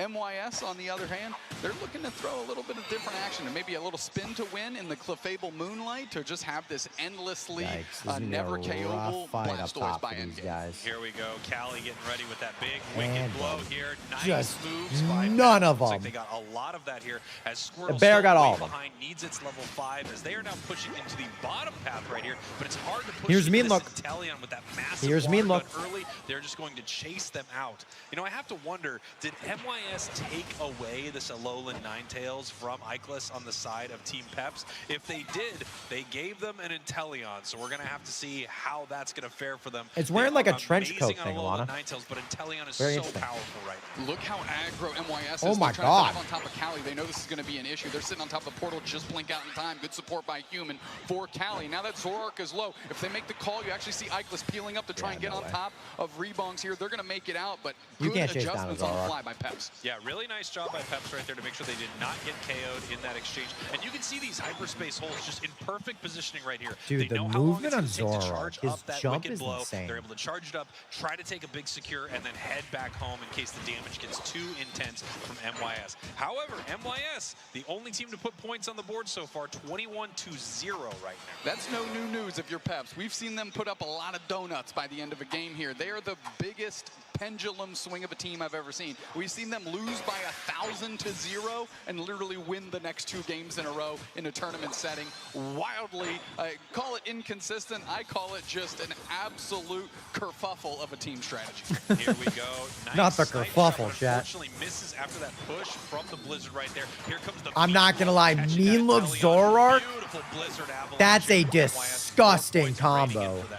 Yeah, the hyperspace hole comes in, 2 players roll through. Nobody's sticking around for MYS. They got their job done and they're getting out. Oh, because man, they that's know a Callie nasty is combo. Just one wicked blow away to turn the tides of that fight. Darting through here, MYS, but the Hoopas babysitting the Blastoise so they can't get their sacks in and they can't get too out of control. As the basement Reggie's on the map, but not anybody really making a move here. Yeah, it feels like MYS knows they want to take this fight. They don't want to let, you know, Oh, Peps that try to secure Umbreon. this right here. Oh, the Massive A9 saved it. avalanche Blizzard, but not able to pick up a KO. Nice Massive snipe right shot. there, but, oh, That Zoroark really wants to get that Inteleon, but you can't. Potato bringing back on their side. That's the pick that they want. All of a sudden, the Regice isn't in contention anymore. Snipe Any shot, Pokemon that's lock it least in, and likely ring it in. That's a together KO. And now pick they're all over the will show up Clefable. Marv most. spacing Which incredibly well. They just need to shut down Faded, I don't know what this you're talking Regice. about. What, With can you just reword double that pounds question? To the chest, spark back to life out of nowhere. Beautiful stuff right there. Are you asking me, like, what Defibulator being Pokemon I just don't that expect to big see? KO there on Zoroark. That's Oh, what they is really least turned likely around picked for will Peps. show up, and then which they one knew they could will take we that fight. see? They knew they could push through. The Um, secure on the side of Peps is I'm gonna go insane Wiggly. this match. Wicked I'm blow gonna go and Wiggly. snipe I'll shot. say that Massive. Wiggly shows And then, up, of and I course, don't you've expect got it to. Potato on I was gonna say Crustle, but there's no way. Buzzwole of theirs, just able to keep the enemies away from the side of Peps as they secure both top and bottom objectives here. Foxy is doing great on the Fox, spacing though. The Avalanche Blizzards are hitting true, catching multiple players at once, and actually because of that first engagement, the Unite move comes up and they want Foxy. Big punch through his Yeah, that that water bear didn't, or that dark bear did not like that A9. Seconds left on it, and they got a ton of points to buckle that thing. Massive. Atrocious math here from Peps. Brutal I math. mean, what on earth? Get them an abacus. Holy smokes. Yeah, They that got was a 30, horrible 40, overcap. 34 left, They and could have done a 30, Yeah, then a that was 40, really but they did a unfortunate score 40. there for Peps. That's I rough. assume, you know, they're up on the main stage. Big moments happening right here. But you What Pokemon do I have to want to see the wonder most? if that A9, point because that's my difference main. is going Or to a make Jungle big difference Glaceon. as It's my the second main. match goes on. Right now, at least. Really unfortunate scoring, but they are still ahead on the scoreboard. They are still ahead level-wise, but they did give, you know, their opponents access to a ton of catch-up experience in the top. Is that we can see they Mean now Look have a Snarl? Blastoise. They have Unite moves on every single Pokemon on their side, so they are ready for a fight. Absolutely. I mean, that is a 36-point swing right here, Spraggles. You want to Wait, talk how about do you that do Mean Look 100-point Snarl? threshold. That would have almost put them at that here in that match if they Oh, would it's have done probably that foul quick play. math correctly. Buzzwole looking to push the Blastoise. They certainly do. Put it on the Boo. backside. Humans hiding out for the support here. Forces Yemu to just peel back a little bit. Yeah, nice surf there from Yemu, not getting caught up right there by the Blastoise. As we can see, they are pushing towards this goal zone. Nice big KO coming in right there. One goes down for the side of MYS as they are continuing this push. They're continuing the push, and they got Foxy right out of the gate. course, looking for the engagement. They don't have enough massive, stamina to keep up massive with this team. Nice KO. heavy slam by Marv. They're going to see if they can get the time that the team needs to deal the damage. Hydro Typhoon right in the middle. Wicked Blow catches both of them. And now everybody's getting shelled in on. Everybody's going down. Yeah, now Sobo's going to be here if it's not banned. back just in time, forcing the Urshford to peel. Potatoes in their face, though. They're trying to poach them back, but the rest of Peps bails. And that's There exactly goes, what yeah, they there should be goes doing that here. Swole. Give up Potato, save everyone else. Your push is over. Swole do not like a low Ninetales, that's for sure. Really nice play there from MYS to make sure that they did not get more points into that goal zone. We have a bottom objective up here. We can see that Caligula is extremely low on HP as Regirock is already at half. They're going to look for a secure right here. But you can see the positioning from MYS. There really is Yeah, that's no good inroad zoning by for that them. There's Umbreon. really nothing Team Peps could do right there. Nice play from MYS. A little lost in the sauce is Peps. They didn't really make an adjustment to go up or down. They just kind of left Cali really low on HP along with Ikelis. But as we know, that snipe shot doesn't have any pierce, so it couldn't have gone through that chunk of players that were sitting around it. And now they're finally working on Regieleki. It's about half HP. Now we need spacing by Marv. They're playing far forward. It looks like Regieleki's going to go to the hands of Peps. Let's see what they do with it. Yeah, Crazy secure on the side of Team Peps as well. And the question is, are they going to use this at all? If you look at their side of the map, there is so much experience that they need to clear out. It looks I like bet they're we just see gonna a let Zero. this Regieleki walk. At least one. You know, farm up on their side of the map, get as much XP as they can, because we're a minute away from Rayquaza right here, and they are still up on points. They still up on points. Something I want everybody to note is Human is actually never with the team, right? They're always babysitting the other goal zone to portal everybody through to kind of stymie any pushes. They know they have the point Yeah, lead, mean and look, how do you go A9 off is make sure also that a Human really is good always on combo. the other side of the map as a team to make sure that you always have running protection on those tier 2 goal zones. Nice big snipe shots here from Ikelis on the side of Team Peps, but at the same time, they have that Clefable there, and it really seems they're just able to heal through every time this happens. 20 seconds now until Rayquaza. It's going to be the first clash between these two teams at Rayquaza, and as you know, so much is decided in this fight. It's oftentimes a team that makes the big mistake here is the team that loses, or the team that puts the pressure on, has that aggression, looks for the secure, is the team that wins. 3 seconds right now, and you can see the I'm curious how this is going to work. Dark Bear's up top.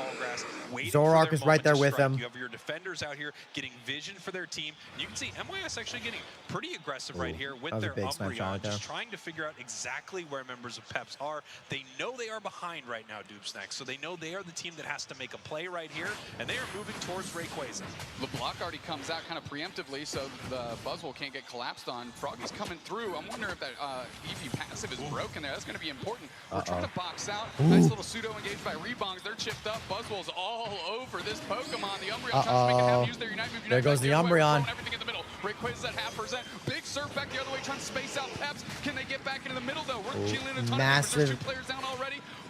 Inteleon's gone because of the Blastoise. Be able to withstand the pressure that Peps is putting on. There's 2 players healing. down. The rings are unbound, and the Hoop is trying to find some spacing. But this Clefable Okay. is all Yo, over this, really oh, massive!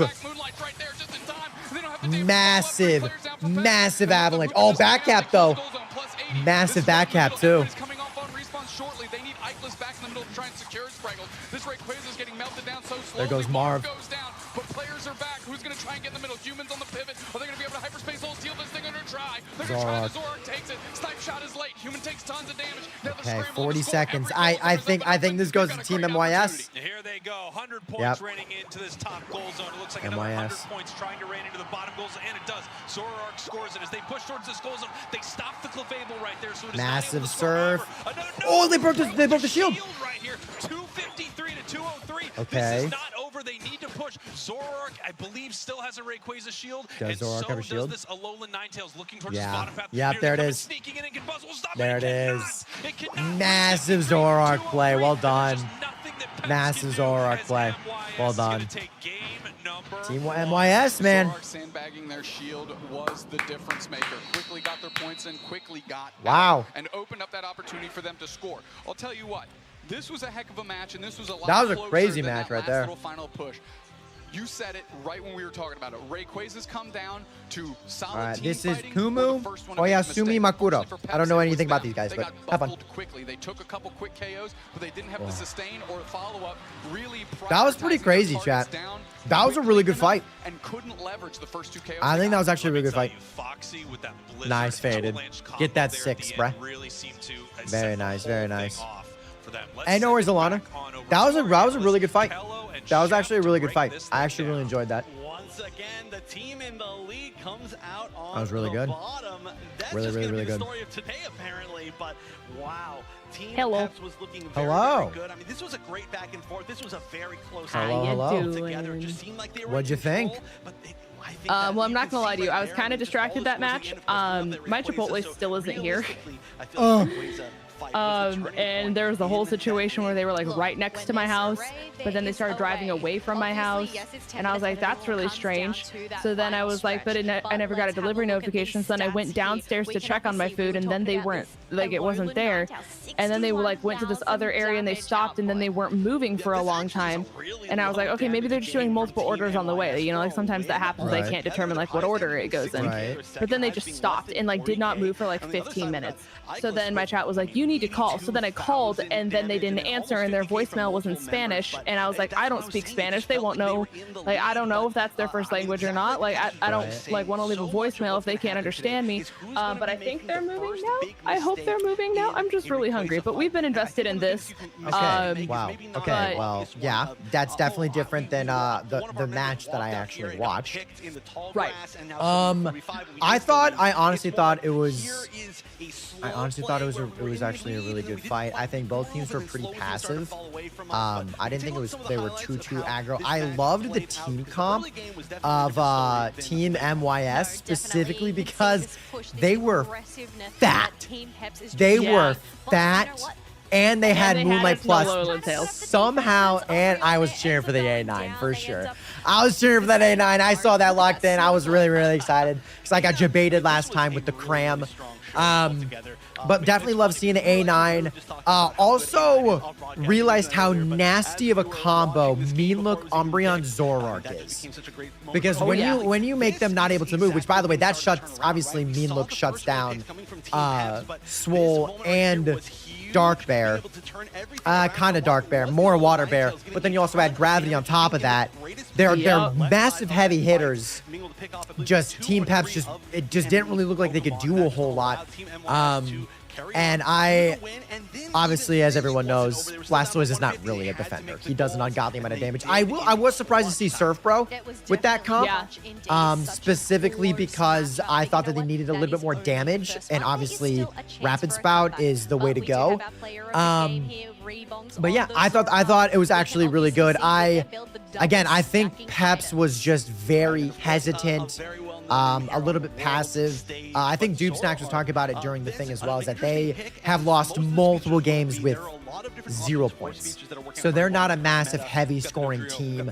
They're a big momentum swing kind of team, but without scoring a whole lot of points, they didn't really have a whole lot of level advantage. And I just think that with a Moonlight Plus, with something like an Umbreon, and with something like A9 to trap, Mean Look to trap, Gravity to stun, I just think And to Team make an Peps, unkillable Blastoise. yeah, I think Team Peps was very, I don't want to say outmatched, but their team comp was outmatched. I think that it almost as if Team MYS like counterpicked. Even though their first pick wasn't Umbreon, it just seems like every pick after that, it was so meticulously, okay, we're going to shut down both their big defenders with Gravity. We already have Mean Look. Zoroark with the Mean Look is absolutely disgusting, and then we're going to have Avalanche also to stun them and to trap them. But yeah. I mean, Umbreon's just a solid first pick anyways, because you just pick your move based off what you're playing, you know? Yeah, I will say, I think that's the first time I've seen the combination of Mean Look and not Wish. Whatever the other... Snarl. So it's Snarl. I think the first time I've ever seen Mean Look Snarl. Oh gosh. What is it? Yeah. Is that Benny and Brooks? Oh, Benny and Brooks. Banning strategy here. We can see what's Love taken it. away. One thing that I definitely love it. should be taken away from MIS was yes, Team that Peps lost. Alolan 9. Yeah, their team comp was outmatched for sure. To them making that comeback. It was a He key wasn't member, earlier. But do you think it's ban worthy though? Alrighty. Man. If you All right. can't Have actually fun. ban it, Goodbye. Maybe pick it up for yourself if it was such a threat. Oh But man, yeah, whether Team Peps lost. Peps Again, had I that just in their think caliber, where with they're that like insane, player like they or, had you know, so that many just ways to fits the team trap or compositions that they've been stun preparing. they're the other team. I mean, when you have Avalanche, Blizzard A9 with a Mean Look, Umbreon with a Gravity Clefable, and the other team has a Buzzwole that relies on a whole lot of that dash, whole lot of that jump. You have Bear that also relies on that. Like that's a rough team comp to play into. And I don't think their Inteleon did enough. And there's the Umbreon band. Definitely saw that one coming. They don't want to deal with Mean Look no more. They don't want to deal with Mean Look no more. They said no more for you. Whatever Peps wants. Well, we'll just have to wait and see. Or we do see Marv hovering over the Zoroark. Or no, we're going to end up getting a switch there. And Here's a Lapras. Okay. Obviously, first interesting. Pick Umbreon last game. Now that Umbreon is banned, it is a smart choice to pick up that Lapras. Yeah, I feel like we're really in the defender meta. No matter what, I think region that we get to see throughout this weekend, these 3 picks that you see as the double band and then that first pick are going to be huge. They're going to be in almost every single game in one aspect or the other. And now seeing the Hoopa and the Urshifu picked up, I think that's another very common set of, especially like the first set of picks for the second team. Okay, it seems like MYS is sticking to their guns. They said Hoopa. They can just help control so much of the match in different ways, whether it be the mobility, the secure, everything. But we were talking about speedsters before. We do have that Leafeon in place of the Zoroark. And we see a Leafeon. Time to shine at a Leafeon in the no commentary game, but we didn't really get to see an Umbreon in action. There's Tree. It's absolutely a defender meta, and it's really frustrating. I hate defender meta, but now we have Team MYS. They love this double defender healer. That's just what they do. Double defender healer. That's crazy. Different options for stuff that they could go for. It's all going over speedsters right now. It's speedster roulette. We're going double speedster with double speedster. But the other team has a double defender Hoopa. I don't know what Peps is thinking That's here. certainly a strategy, and it looks like that's what they're going to be going for. The Mew picked up the other side. I don't know. Base meta team with the double defender, the Trevenant, and the Blastoise on the side of Team MYS. Just to see A9. Listen, Ben, let me celebrate my A9. Let me do it. Oh, they're definitely going to run it down with that triple-headed bird. But you know what? I spy a Mew. A Mew, Foxy. But yeah, I'm not sure what Peps is thinking here. Incredible Mew, and I cannot wait to I don't know what Peps is thinking here. Double speedster is risky, but double speedster into a double defender Hoopa comp? I don't know. That Leafeon and that Dodrio, they better get those levels. Because Speedster's whole job is to one-shot, going in one shot. You can't one-shot a Stoise, you can't one-shot a Tree, and especially with a Hoopa there. So I don't know, man. It's gonna be interesting. Game right here, so it's a little easier to move on through this group stage. Again, all of these games mattering so much. When you take a look at these 2 team compositions right here, Doob Snacks, I mean, what do you favor? Because I feel like Pep's team looks like my solo queue teammates, and we're in a lot of trouble. That's exactly kind of where my mind was going. But that's one thing that's, well, fun, and what's great about watching Team Peps is they are not afraid to throw anything at the wall in these big-time situations to see what sticks. And they've certainly drafted themselves something worth throwing at the wall. This is so interesting. Without question, we've got that Dodrio. Is this a jungle invading Lapras? I'm sorry. Yes, please. Is this Lapras really sneaking into the central area here of MYS? We have to be very quiet right now. I don't want anyone on stage to know what's happening. But there is a sneak play happening. Oh, Hoopa actually noticed it right here. So the question is, can they make this secure happen? As 3 members of MYS are up here to do something about it. Marv trying to make it out of here, but is being chased down. There's the focus band, and unfortunately not able to get anything going on right there, but they did waste a ton of time of 3 members of MYS. Now it's about how much damage was Peps able to do in those 45 seconds, because that was the goal, right? Marv obviously would have liked to leave or take a buff or something, but of course that didn't quite pan out. So in retrospect, what did the other teammates do? You have your Leafeon online, as to what is happening. 2 great starts, and those are the power spikes you're looking for at level 4. And here we go up to the top path. Callie is here with the Dodrio. We have the Leafeon, like you just mentioned. They're moving in for this fight right here. Nice big drill back. Takes it all. I mean, that was disgusting. Team Peps. Rapid Strike Urshifu can go deep here. Dodrio's kind of caught out. Solar Blade comes down. KO for the Hoopa now. KO opener onto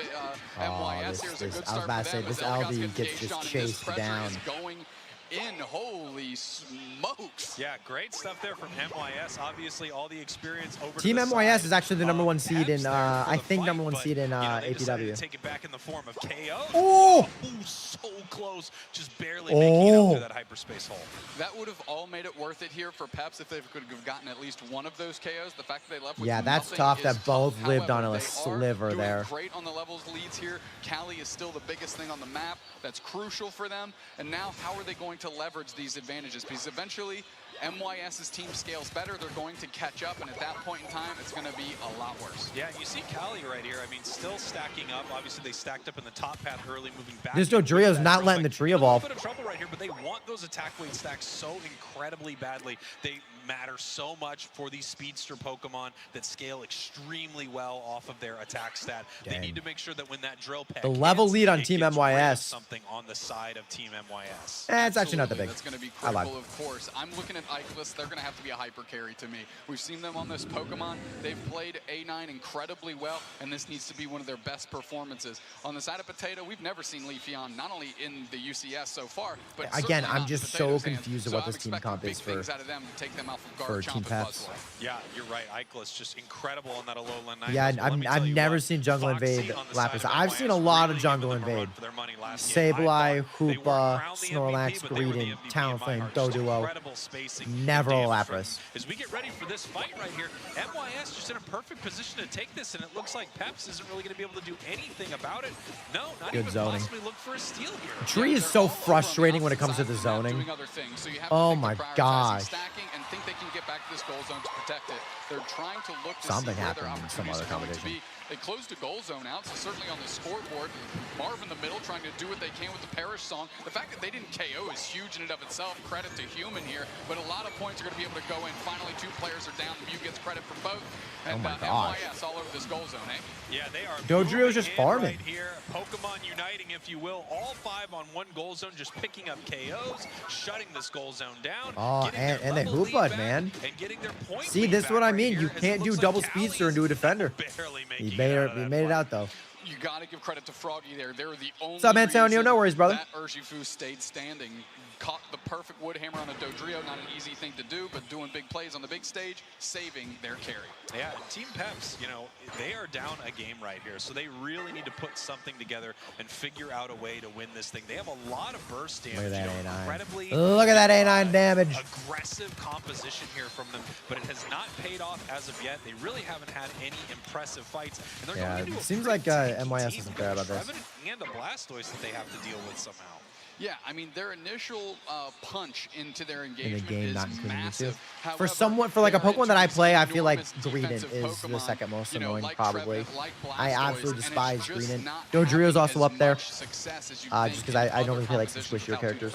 Nice little secure there for Cali, able to pick that up with the drill peck, looking to see if they can push something in, as 4 members of Peps are actually down here at the bottom goal, and Cali staying in at the top path right there has made 2 members of MYS have to defend it. Unfortunately, once again, Team Peps just really not able to find anything. Yeah, they kind of missed an opportunity there. As soon as you see the Hoopa portal go down, not on the pad, you know the pad is cleared and they can't bring people through. That might have been when you try and siege here, but they actually play back. They're getting ready for this basement Reggie, and we're going to see if we're going to scrap it out on this one.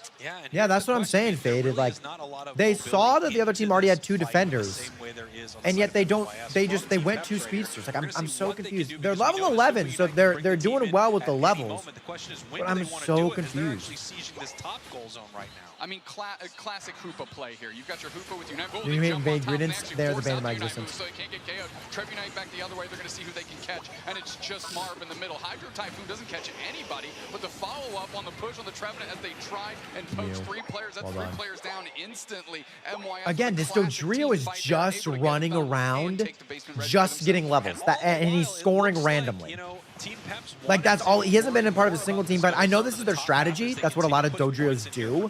They are ahead on points at this point. And he is level 12. You know, they are behind on every single fight that they run into. I got to call out what a beautiful play it was from the Hoopa on MYS right there. As soon as that Unite move came in from Leafeon, we have the Hoopa Unite right back to get those invulnerability frames for a moment right there and really eat a big chunk of that damage, so they did not take anything right there. Incredible stuff from Reeboks. Yeah, and actually the level disparity isn't as bad as you'd think based on how some of these team fights have gone. Cali, I mean, for a minute there was the biggest thing on the map. They're getting tons of points and they're up on the scoreboard just a little bit. And at this point, I think it's trying to find advantages where you got them. They cannot take a 5-on-5 right now just based on how their composition is. So they got to get clever. Yeah, they need to get clever right here, but I'm worried about what could happen to them once this match goes to this Rayquaza fight. I'm just not yeah, sure it might be a what they're score going comp. to be able to do right here. Yes, they can take yeah, I knew yours quickly, was they can Hoopa move it Z-Dog. and take some, you know, Woo! like we just saw right there.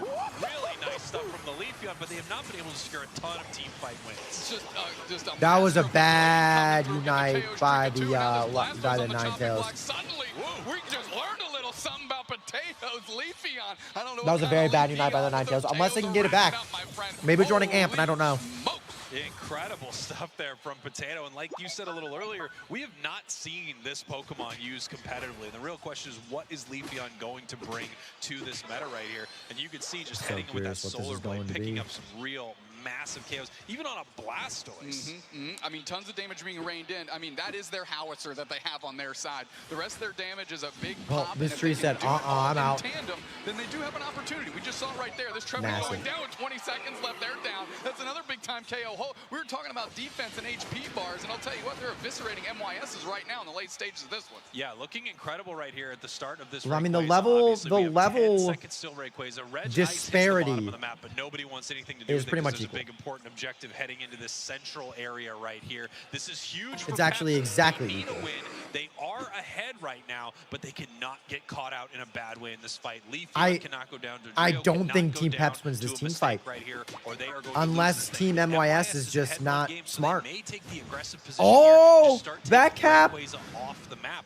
We're gonna have back to see cap. Blastoise is actually scoring in the bottom path. Oh, A9 stopped it. In the top path, Blastoise not able to put the points in, so Team A9 stopped it. Honestly, that's smart. The Mew was there to stop the Dodrio.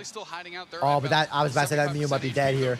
They're going on. Marv is forced to retreat. They're going to the Gauge and Hydro Typhoon and the Trevor Unite and the Reezer Unbound. They're trying to stun everybody. She's gone. Rapid spin water spout right on top of Ickless. Ickless gets buckled. So does Cali. They're pushing through. The Hoopa goes down. Oh my There's 2 players down on each side. This is a great gosh. Oh my gosh. Oh my gosh. gosh. They got it. Pushing. Oh. Solar Blade comes out. No, it's just an auto attack. And Potato's taking this thing. Yeah, wow. Holy smokes. Now they're on Oh, top wait. of Oh, I would stop hitting it right now. They have a Mew. They've lost their Unite move already. The Hoop is the first one back. I am floored that they're trying to go for this right now. Solar Beam. They hit for a reset. The Rayquaza solo. Everybody's in. Solar Beam comes through. Solar Blade got it. Solar Beam to a Blade Sun cut that sunlight in half, and now Pep seal this thing up. They've got all the shields, and they've got a great opportunity to score. And now they are going to be able to try to some points in. They're already ahead on the scoreboard, so right now Team MYS has to not only score, Solar Blade out secured a Mew Solar Beam. That's fluffing crazy to me. Right here. Nice big play from Leafeon, but they're not able to make it in. Shield broken. Huge wood hammer. Leafeon goes yeah, that Urshi true damage is also massive. A Pokemon that has true damage, it can stop a Pokemon from scoring even with the shield. Massive. I am floored that just happened. Crystal clear. I really did not give Team Peps enough credit for that. That was crazy. They scored some points. I did not give Team Peps enough credit for that team comp either. Wow. With a composition that is truly a Peps composition. Yeah, incredible. I am. Stuff there from Peps. That Lapras came cruising in. True. That was crazy. That was pretty flabbergasting. I'm not gonna lie to you. But we saw huge moments as the game went on. We're going to throw this thing back over to Kello and Wonder Chef to break it all down. Take it away. All right, so it seems like Oyasumi is the first one here. Seems like Oyasumi is the first one. An interesting comp, a fun comp. Hello. One that it just feels like they just get to run away with things and then I'm make floored it right now. work. And it felt like I'm not gonna lie to you. Seeing a situation that was going to be really tough for them, but I feel like now I told chat, they've got so much momentum. I was like, listen, I understand that you guys think that Leafeon's getting Bapu beeped on right now, but Leafeon's Solar Blade comes out faster than Mew's Solar Beam. So no matter what, if Leafeon is able to make it out of that team fight and make it to the end, it is the fastest and most, like, It's the strongest secure they have. And so as soon as I saw that it was the 3 of them in the pit versus the Mew, if you split it down, it's just the fact that Leafeon's a speedster. The move just comes out so much faster. Like Mew theoretically shoulda, coulda, woulda got it, but Solar Blade's so fast. I mean, honestly, I don't know if like it's at speed. I just have never seen anything out secure a Mew Solar Beam. But I'm floored that Team Peps even won that fight because of the team comp. Because again, Team MYS went with tank, Hoopa support, and they ran 2 speedsters. And everything that we know about speedsters, Leafeon is almost an exception, but everything we know about speedsters is they need to get in, kill, and get out. And with a team comp with 2 beefers and a Hoopa that can reset people's HP, I gave Team Peps almost no chance of winning that.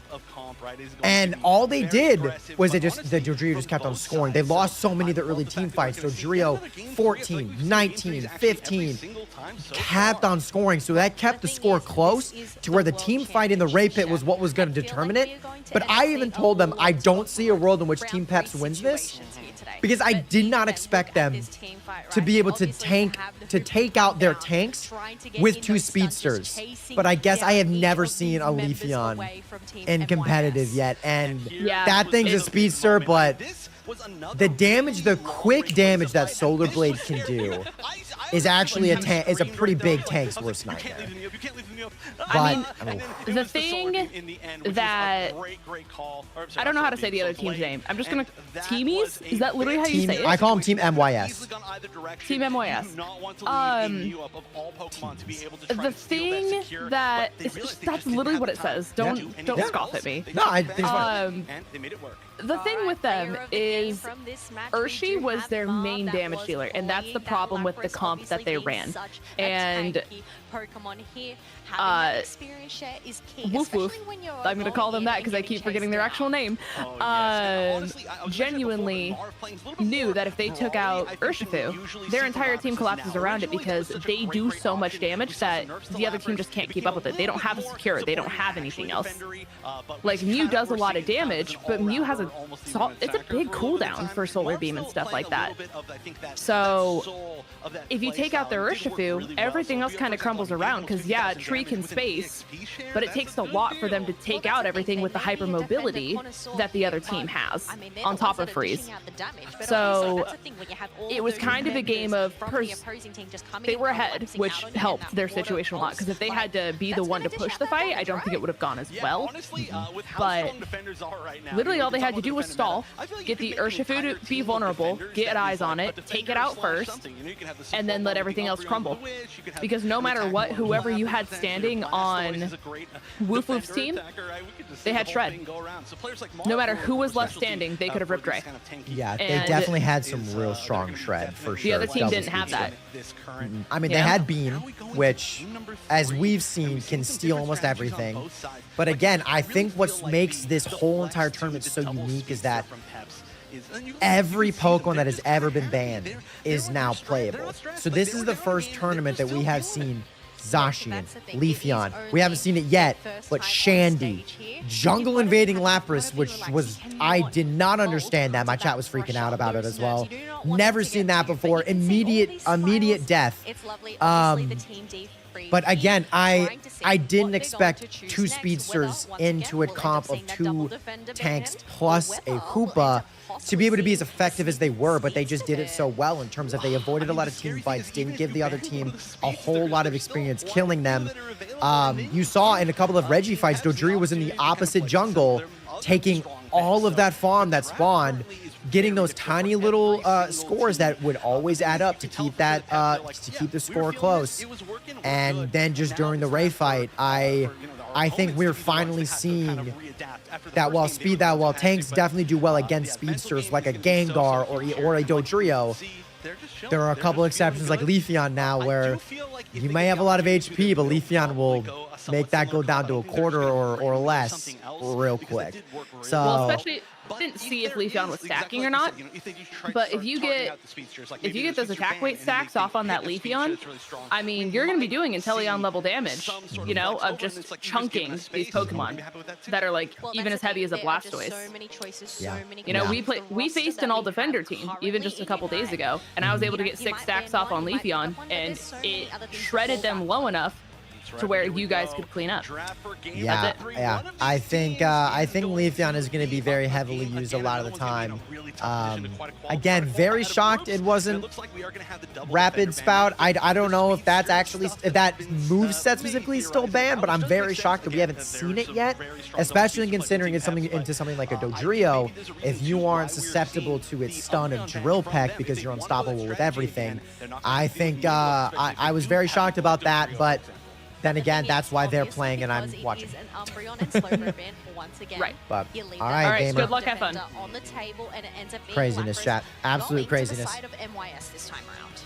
Once again, the Lapras is now on MYS this time. And is Peps then going to go? No, I just like. We're going to see this. I feel like this is going to be a really common Hoopa first Urshi, pick and then okay. second pick scenario. Where we're gonna Same see Hoopa bans, and Urshi Umbreon, mixed up Slowbro. with a lot of these teams, it's just such a solid combo, and it fleshes out your Okay. team without giving away too much. Like, you can run these two with almost any other core of Pokemon in the game, and it will work out because they're just that solid. But on the other side, we're seeing some returns to old stuff. We're going to see the double defender here, actually, with the Trevenant. Not as common, I think, with the Lapras. No, not as common, but you know what? Having, obviously... Okay, your so we already have double and defender on your MYS. taken out, We already have the it double does make defender, but then Blastoise there's a there, but you Leafeon. know what? There's a Alolan Leafeon. Ninetales going to the side of MYS once again. Yes, it may have got stolen last game, but So we're we'll gonna probably take see that some back. sort of support Otherwise, look at this. and then a We high have damage Leafeon being user here selected again. from MYS. And we might actually see a counter speedster on the other side. Maybe But an yeah, just like you Aldi, maybe mentioned, two Pokemon, maybe a Lapras Clef. and A9, both being used by Team Peps in the previous game, are going to go the other we go. direction. Oh, and that. Oh, Ah, actually, Bliss. that's available. Okay. We're going to see the Blissey that as well. Okay. Makes a lot of I guess sense to Bliss support Assist that is kind Zoroark of in disgusting. particular. But now, We'll what's see what the Peps final goes. choice? Oh! Double speedster again. Are we potentially going? Are we for going this Venusaur? No. Yeah, I don't know. Honestly, there could be Oh! free reign, complete free reign. You know what? Man, we Maybe saw the so one many maybe cooler the other Pokemon. makes a lot of sense to me as well. No, it We're going to see a definitely makes Glace, a more sense. It has so Shandy, much even a potential with that Venusaur, Pokemon, but and no, obviously, we we went saw Venusaur. last game, it just blurred my It eyes. seems Just like this trying is to get pretty that much the side. same Obviously, team they didn't comp. get I that don't timing believe just Zoroark right, was in the last but run. obviously, the ability to just switch And then out obviously those moves on whenever you on want Team one. Peps, There they no is longer have a that 20-second Dodrio. cooldown, so can't forget about that. But, you know, just having that hit is incredible. But you're going to have that, obviously, in that back line, I reckon, solar blading away. Or solar beaming away, and then obviously just this front line that they have. The things the last 2 minutes can Snorlax, do, this is so gonna be hard true, to get Arson. through them. So true, Blade, I bestie. call Blade So Beam. true. It's just all sun rays in one way or the other. It just works out. But here we go. Back to some more normal comps. Game 3, once again, as Spriggles and Doob Snacks take us to a winner. Oh boy, and a winner is coming here, Doob Snacks, as we head in here to game number 3 between these two teams. Obviously, so much is decided inside of this group stage by who wins any of these exchanges. This going to a game 3 is probably good for both MJK and TTV because that's going to mean we've got some even scores across the board. But whoever wins this is in a power position inside this group. Really interesting composition once again from the side of Peps, where I'm looking over at MYS, and I really like what they're bringing to the table here. It looks extremely formidable. What MYS is bringing to the table, incredibly formidable, but same with Peps. I mean, they took the goofy shoes off from game 2, they put on their loafers, and they said, it's time to go to work. Let's do something a little bit more normal here. And they've got, again, a lot of comfort picks on both sides for these teams. So it's going to come down to a skill factor, a coordination factor. Yeah, this double Hoopa jungle is I like it when Peps has their goofy shoes on. Oh, it's interesting. They give the red buff to They're pushing towards Hoopa. a KO here in this bottom path. And a Pokemon that seems to get a lot of priority between these two teams is that Alolan Ninetales getting stolen back and forth throughout this series. A9, baby! Level 4, looking for some of those secures. Nice big pickup from the Solar Blade. The range that this Leafeon has with that move is amazing. It allows them to stay at like mid-distance. Dude, the Leafeon Secure is disgusting. Get those and can poach a lot from the opposite side of the map. And I really think that's why Potato prefers it. Similar to Wesville when it poaches wild Pokemon and puts it on your side of the map. It does it without putting yourself up front and center. You see Rebongs right here. It looks like they're hiding in this tall grass, waiting to decide where they're going to go. A9 cringe, lol. A9's the best player. Heading down to this bottom path right here, seeing if they can pick up a KO. All that looks like it was taken on the side of Peps. And in the bottom path, it looks like it was just cleaned up and everybody went their separate ways. Everyone not engaging in a big fight yet. Yeah, not at all. You know, finally taking over the Mew. That's Ikelis on the Mew. Trying to engage. Oh, that Hoopa was 0.2 seconds away from going down. It doesn't quite work, but now they're getting collapsed. Oh my lordy. Uh-oh. Uh-oh. Uh-oh, Zorak. Right uh-oh, Zorak. No KOs have gone down. This might be the first one. Rebongs is in trouble. Yeah, and just a little pot shot to the jaw gives the K opener over to Peps. Yeah, incredible stuff from Peps as they picked up a Blissey KO as well throughout that fight. Potato. Yeah, this is definitely a stacking Leafeon for sure. Points are now raining in. Leafeon heading on home, and no one's here by the bees except old Caligola as they take them all down. Oh, here comes the Blizzard Avalanche, taking the big one, actually. Taking the big one, but I think that's a fine exchange for Cali. Not getting KO'd, not having to scrap, getting 4 of the Swablu. You can have the Altaria. I'll move back to my side of the map. And here we go, 7:40 on the clock right now. And this is just a moment where everyone's looking for any piece of experience that they can find on the board right here. We can see this Zoroark once again getting extremely aggressive into the central area here of Peps. It looks like they're hiding and waiting for that buff. Massive and now damage from both teams to the top path here, looking to pick up a big KO on Leafeon, and they do. They do, and they get it quickly. As I'm looking across the board, it looks like Peps has got the Las Vegas strategy of Season 1 going. 3 players at level 7 before the first objectives hit the map and actually make that an upgrade. We've got Cali on level 8. So yes, that was a great KO by Rebongs, but now we're starting to splinter this wood on the side of MYS as the Trevenant goes down to who else? The Wicked Blow or Shifu. And here we go, actually almost a level 8 here for Leafeon. They do got some just pretty massive secure on the side of Team Peps here, but nice big Razor Leaf moving in with the Solar Blade as well, trying to pick it on up, but it's but the secured A9. MYS. Oh! Absolute collateral damage. Blizzard Avalanche smothered all of Peps, and after that it was Fisher-Price for that Zoroark to go in and clean up. And now for Peps, all they have to do is try and maintain this goal zone to the best of their ability. The fact that it's sitting on 15, I think, is a blessing in disguise for them. Yeah, here we go. Big 38 coming wow, in. look at that Hoopa. That's crazy. Yes, they are able to put it in right there. That puts MYS up 132 to 67. Snorlax in no man's land, getting taken down on the side now of MYS. Great fighting from MYS. Even with that Unite move coming in from Leafeon. Are they going to break it? They are just going to break it. Look at that. Goal zone going down with only a 3 overcap. Using Unite move to get the Zoroark. Big Wicked Blow comes through on the follow-up, and no doesn't matter. Can close the door on that, but here comes which side's A9 on? In this match, when I don't really have a tie to either team, yeah. Whatever team A9's got, for sure. A nice little attack on their own side. Yeah, MYS looking fantastic right here, getting out of a very sticky situation as Cali has found themselves the target now of MYS. 4 members of their team up here in the top path as they are pushing onto this goal zone. I don't know if the Solar Blades are going to be enough. Here comes the Bliss assistance as they push towards this fight. Looking for Cali, and they find them. Massive. What else but that Blizzard Avalanche combination? Everything. The key to the castle for MYS is this Alolan Ninetales. Foxy looking good again on the Fox, and they're getting it done. And now it's just absolute MYS pressure being put on. That was a massive Hoopa portal. They're not responding well. No, they are not responding well. They need to do something about this Alolan Ninetales, but look at that iron wall on the side of MYS. A Lapras and a Trevenant just in the face of Peps, moving towards them once again. Huge wood hammers coming out, almost taking down Human, has to run away from this fight. And once again, Snorlax Marv is just, I mean, it's just such a weird position here for the team. That is way past the front line, if you want to say so here. Leafeon getting top Potato, trying to make it happen. Forced out good secure by the Mew. Good secure by the Mew. Instantly. Not too sure what they thought was going to happen there. Nice little chip up by the Slowbro Unite. The fact that they're able to get that on Heavy Slam. Here's Hoopa with the big stun. This is an opportunity to flip the script. First player person down. Can they leverage that? They take the Regice downstairs. Zoroark isn't here, but they have to keep this pressure on. You've got to get this Lapras down. You have to. The Parasong is out. The follow-up is massive. Dude, the wood hammer, man. The wood hammer. God. We are pushing this thing.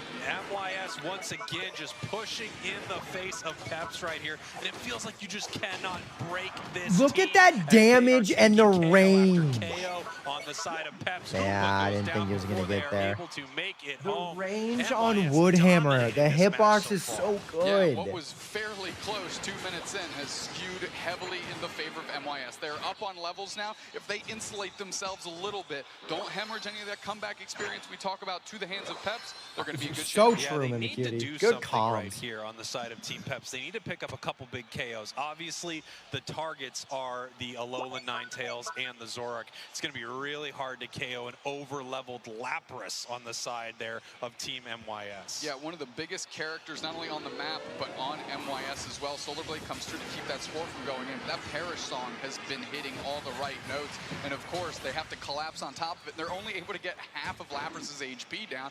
They, you know, cruise on out of there. Yeah, they are able to just pull on out of there after a nice little fight. Not able to score any points, but they're up by over 100 right now. Peps is down, but not out. They have to figure out something here, though. It doesn't feel like they can win a fight. Yeah, so we're talking about, you know, the strategy that Yeah, they're Human just uses getting no when they're on the farm opposite either. side of the map to protect goal zones. That doesn't work as well when your team's this far behind. Now we need heals and we need you to help reset. Nice little Phantom Force into their own Hoopa portal to catch that reset themselves and buy some time. They decided not to come back through because right now they need to protect themselves and they need to figure out a plan in 2 minutes and 40 seconds. Yeah, this is really tough for Team Peps. It just feels like they keep running into a wall right here, and that's every tanky Pokemon on the side of MYS, while at the same time not picking up big KOs on Zoroark, not picking up big KOs on the Alolan Ninetales. Something is going to need to happen for them big time in this final fight, or MYS is taking this series. Absolutely. They're dealing with your Regieleki well. This base Zoroark looks like such a spaz when he does stuff like that. And all I'm looking at Peps is saying, what do you have in your bag of tricks? Because now's the time to pull it out here in the game 3 in the second match of the day. They need a massive catch. They have to catch one of these two Pokemon. They have to catch Alolan Ninetales. They have to catch Zoroark, or possibly catch Blissey before it throws that Unite move. It's just such a tough position for Peps to be in. Down by over 100. They may be able to make some sneaky scores happen, as MYS does not need to take Rayquaza off the map right now. But obviously you can see Peps is pushed all the way back into their central area as they're moving around looking to see who they can find on the side of MYS. The Trevenant knocked up right there, but safely healed up. A couple of big, delicious eggs, and they are right back to full health. The thing that Peps has in their pocket is they do have stronger secure tools on their side. Between the Mew, between the Urshifu, they can really find their way in and make it the happen. Leafy on But they gotta Solar Blade. start Don't doing sleep something. on it. There's only 120 left in this one. And you can see nice big boosted attack onto that Trevenant, but once again they have the heals on the side of that Blissey. I'm wondering if they're trying to get rid of all those eggs, just see how much damage they can output before this fight actually starts. Callie possibly looking for a score here in the top half. No, moving into the central area, just getting some vision. They now see the Lapras here, and they know they're behind. Interesting. They're using the Lapras to take away the Urshifu's using a threat of 50 to take the Lapras away. Yeah, look at that. That's crazy. Everybody's smothering on top. Trevor Unite comes out. One player down for Peps. The push is going on. Can they catch Human? They do. KO Shrika 2, and they're going to keep going. Zoroark gets 3. They're going to move 4. Can they get another? This Rayquaza is solo. We're gonna go massive avalanche. Are they going to get the whole ace to close this thing out? What? Rayquaza goes down. KO Shrika 4. Yeah, look, the Dark Bear got it. You know Spriggles. 10, Jack, Queen, King. Guess what, son? That's an ace, baby. Dark Bear got it, but doesn't matter. MYS able to secure the ace, but they were not able to secure Rayquaza. That did go over to the side of Peps, but with Doesn't no matter. time left and Yeah, every 10 single member seconds. of Peps down. MYS. MYS is taking this thing. They win game number 3, and they are looking good in their group. MYS ahead. What Dang. a show, what a That's show. a good. And at that point, That was like you that was said, well once done. you take That was everybody dang off the good, map, man. doesn't matter who has Rayquaza, They did. They played well. Yeah. Good speedsters scare me. They move so fast and I can't keep up. Yeah. Unfortunately, the speedster I love the most is terrible in this meta with Gengar. But it felt like they just Makes me kept super hitting sad. this wall of MYS. Aw. There really was nothing they could do to Who get won? through those Who won this defenses. game? I'll They just couldn't pick up enough KOs. rewind They this went for one the just a little Hail bit. Mary, secure there on Rayquaza. Seems like even that, after they Kumu got lost, it, everyone was down. but The thing seems that like Kumu is lost. going to just chew at the heels of Peps for Gamer. the rest of the day is Callie was halfway through their scoring cycle with that Hundo Burger.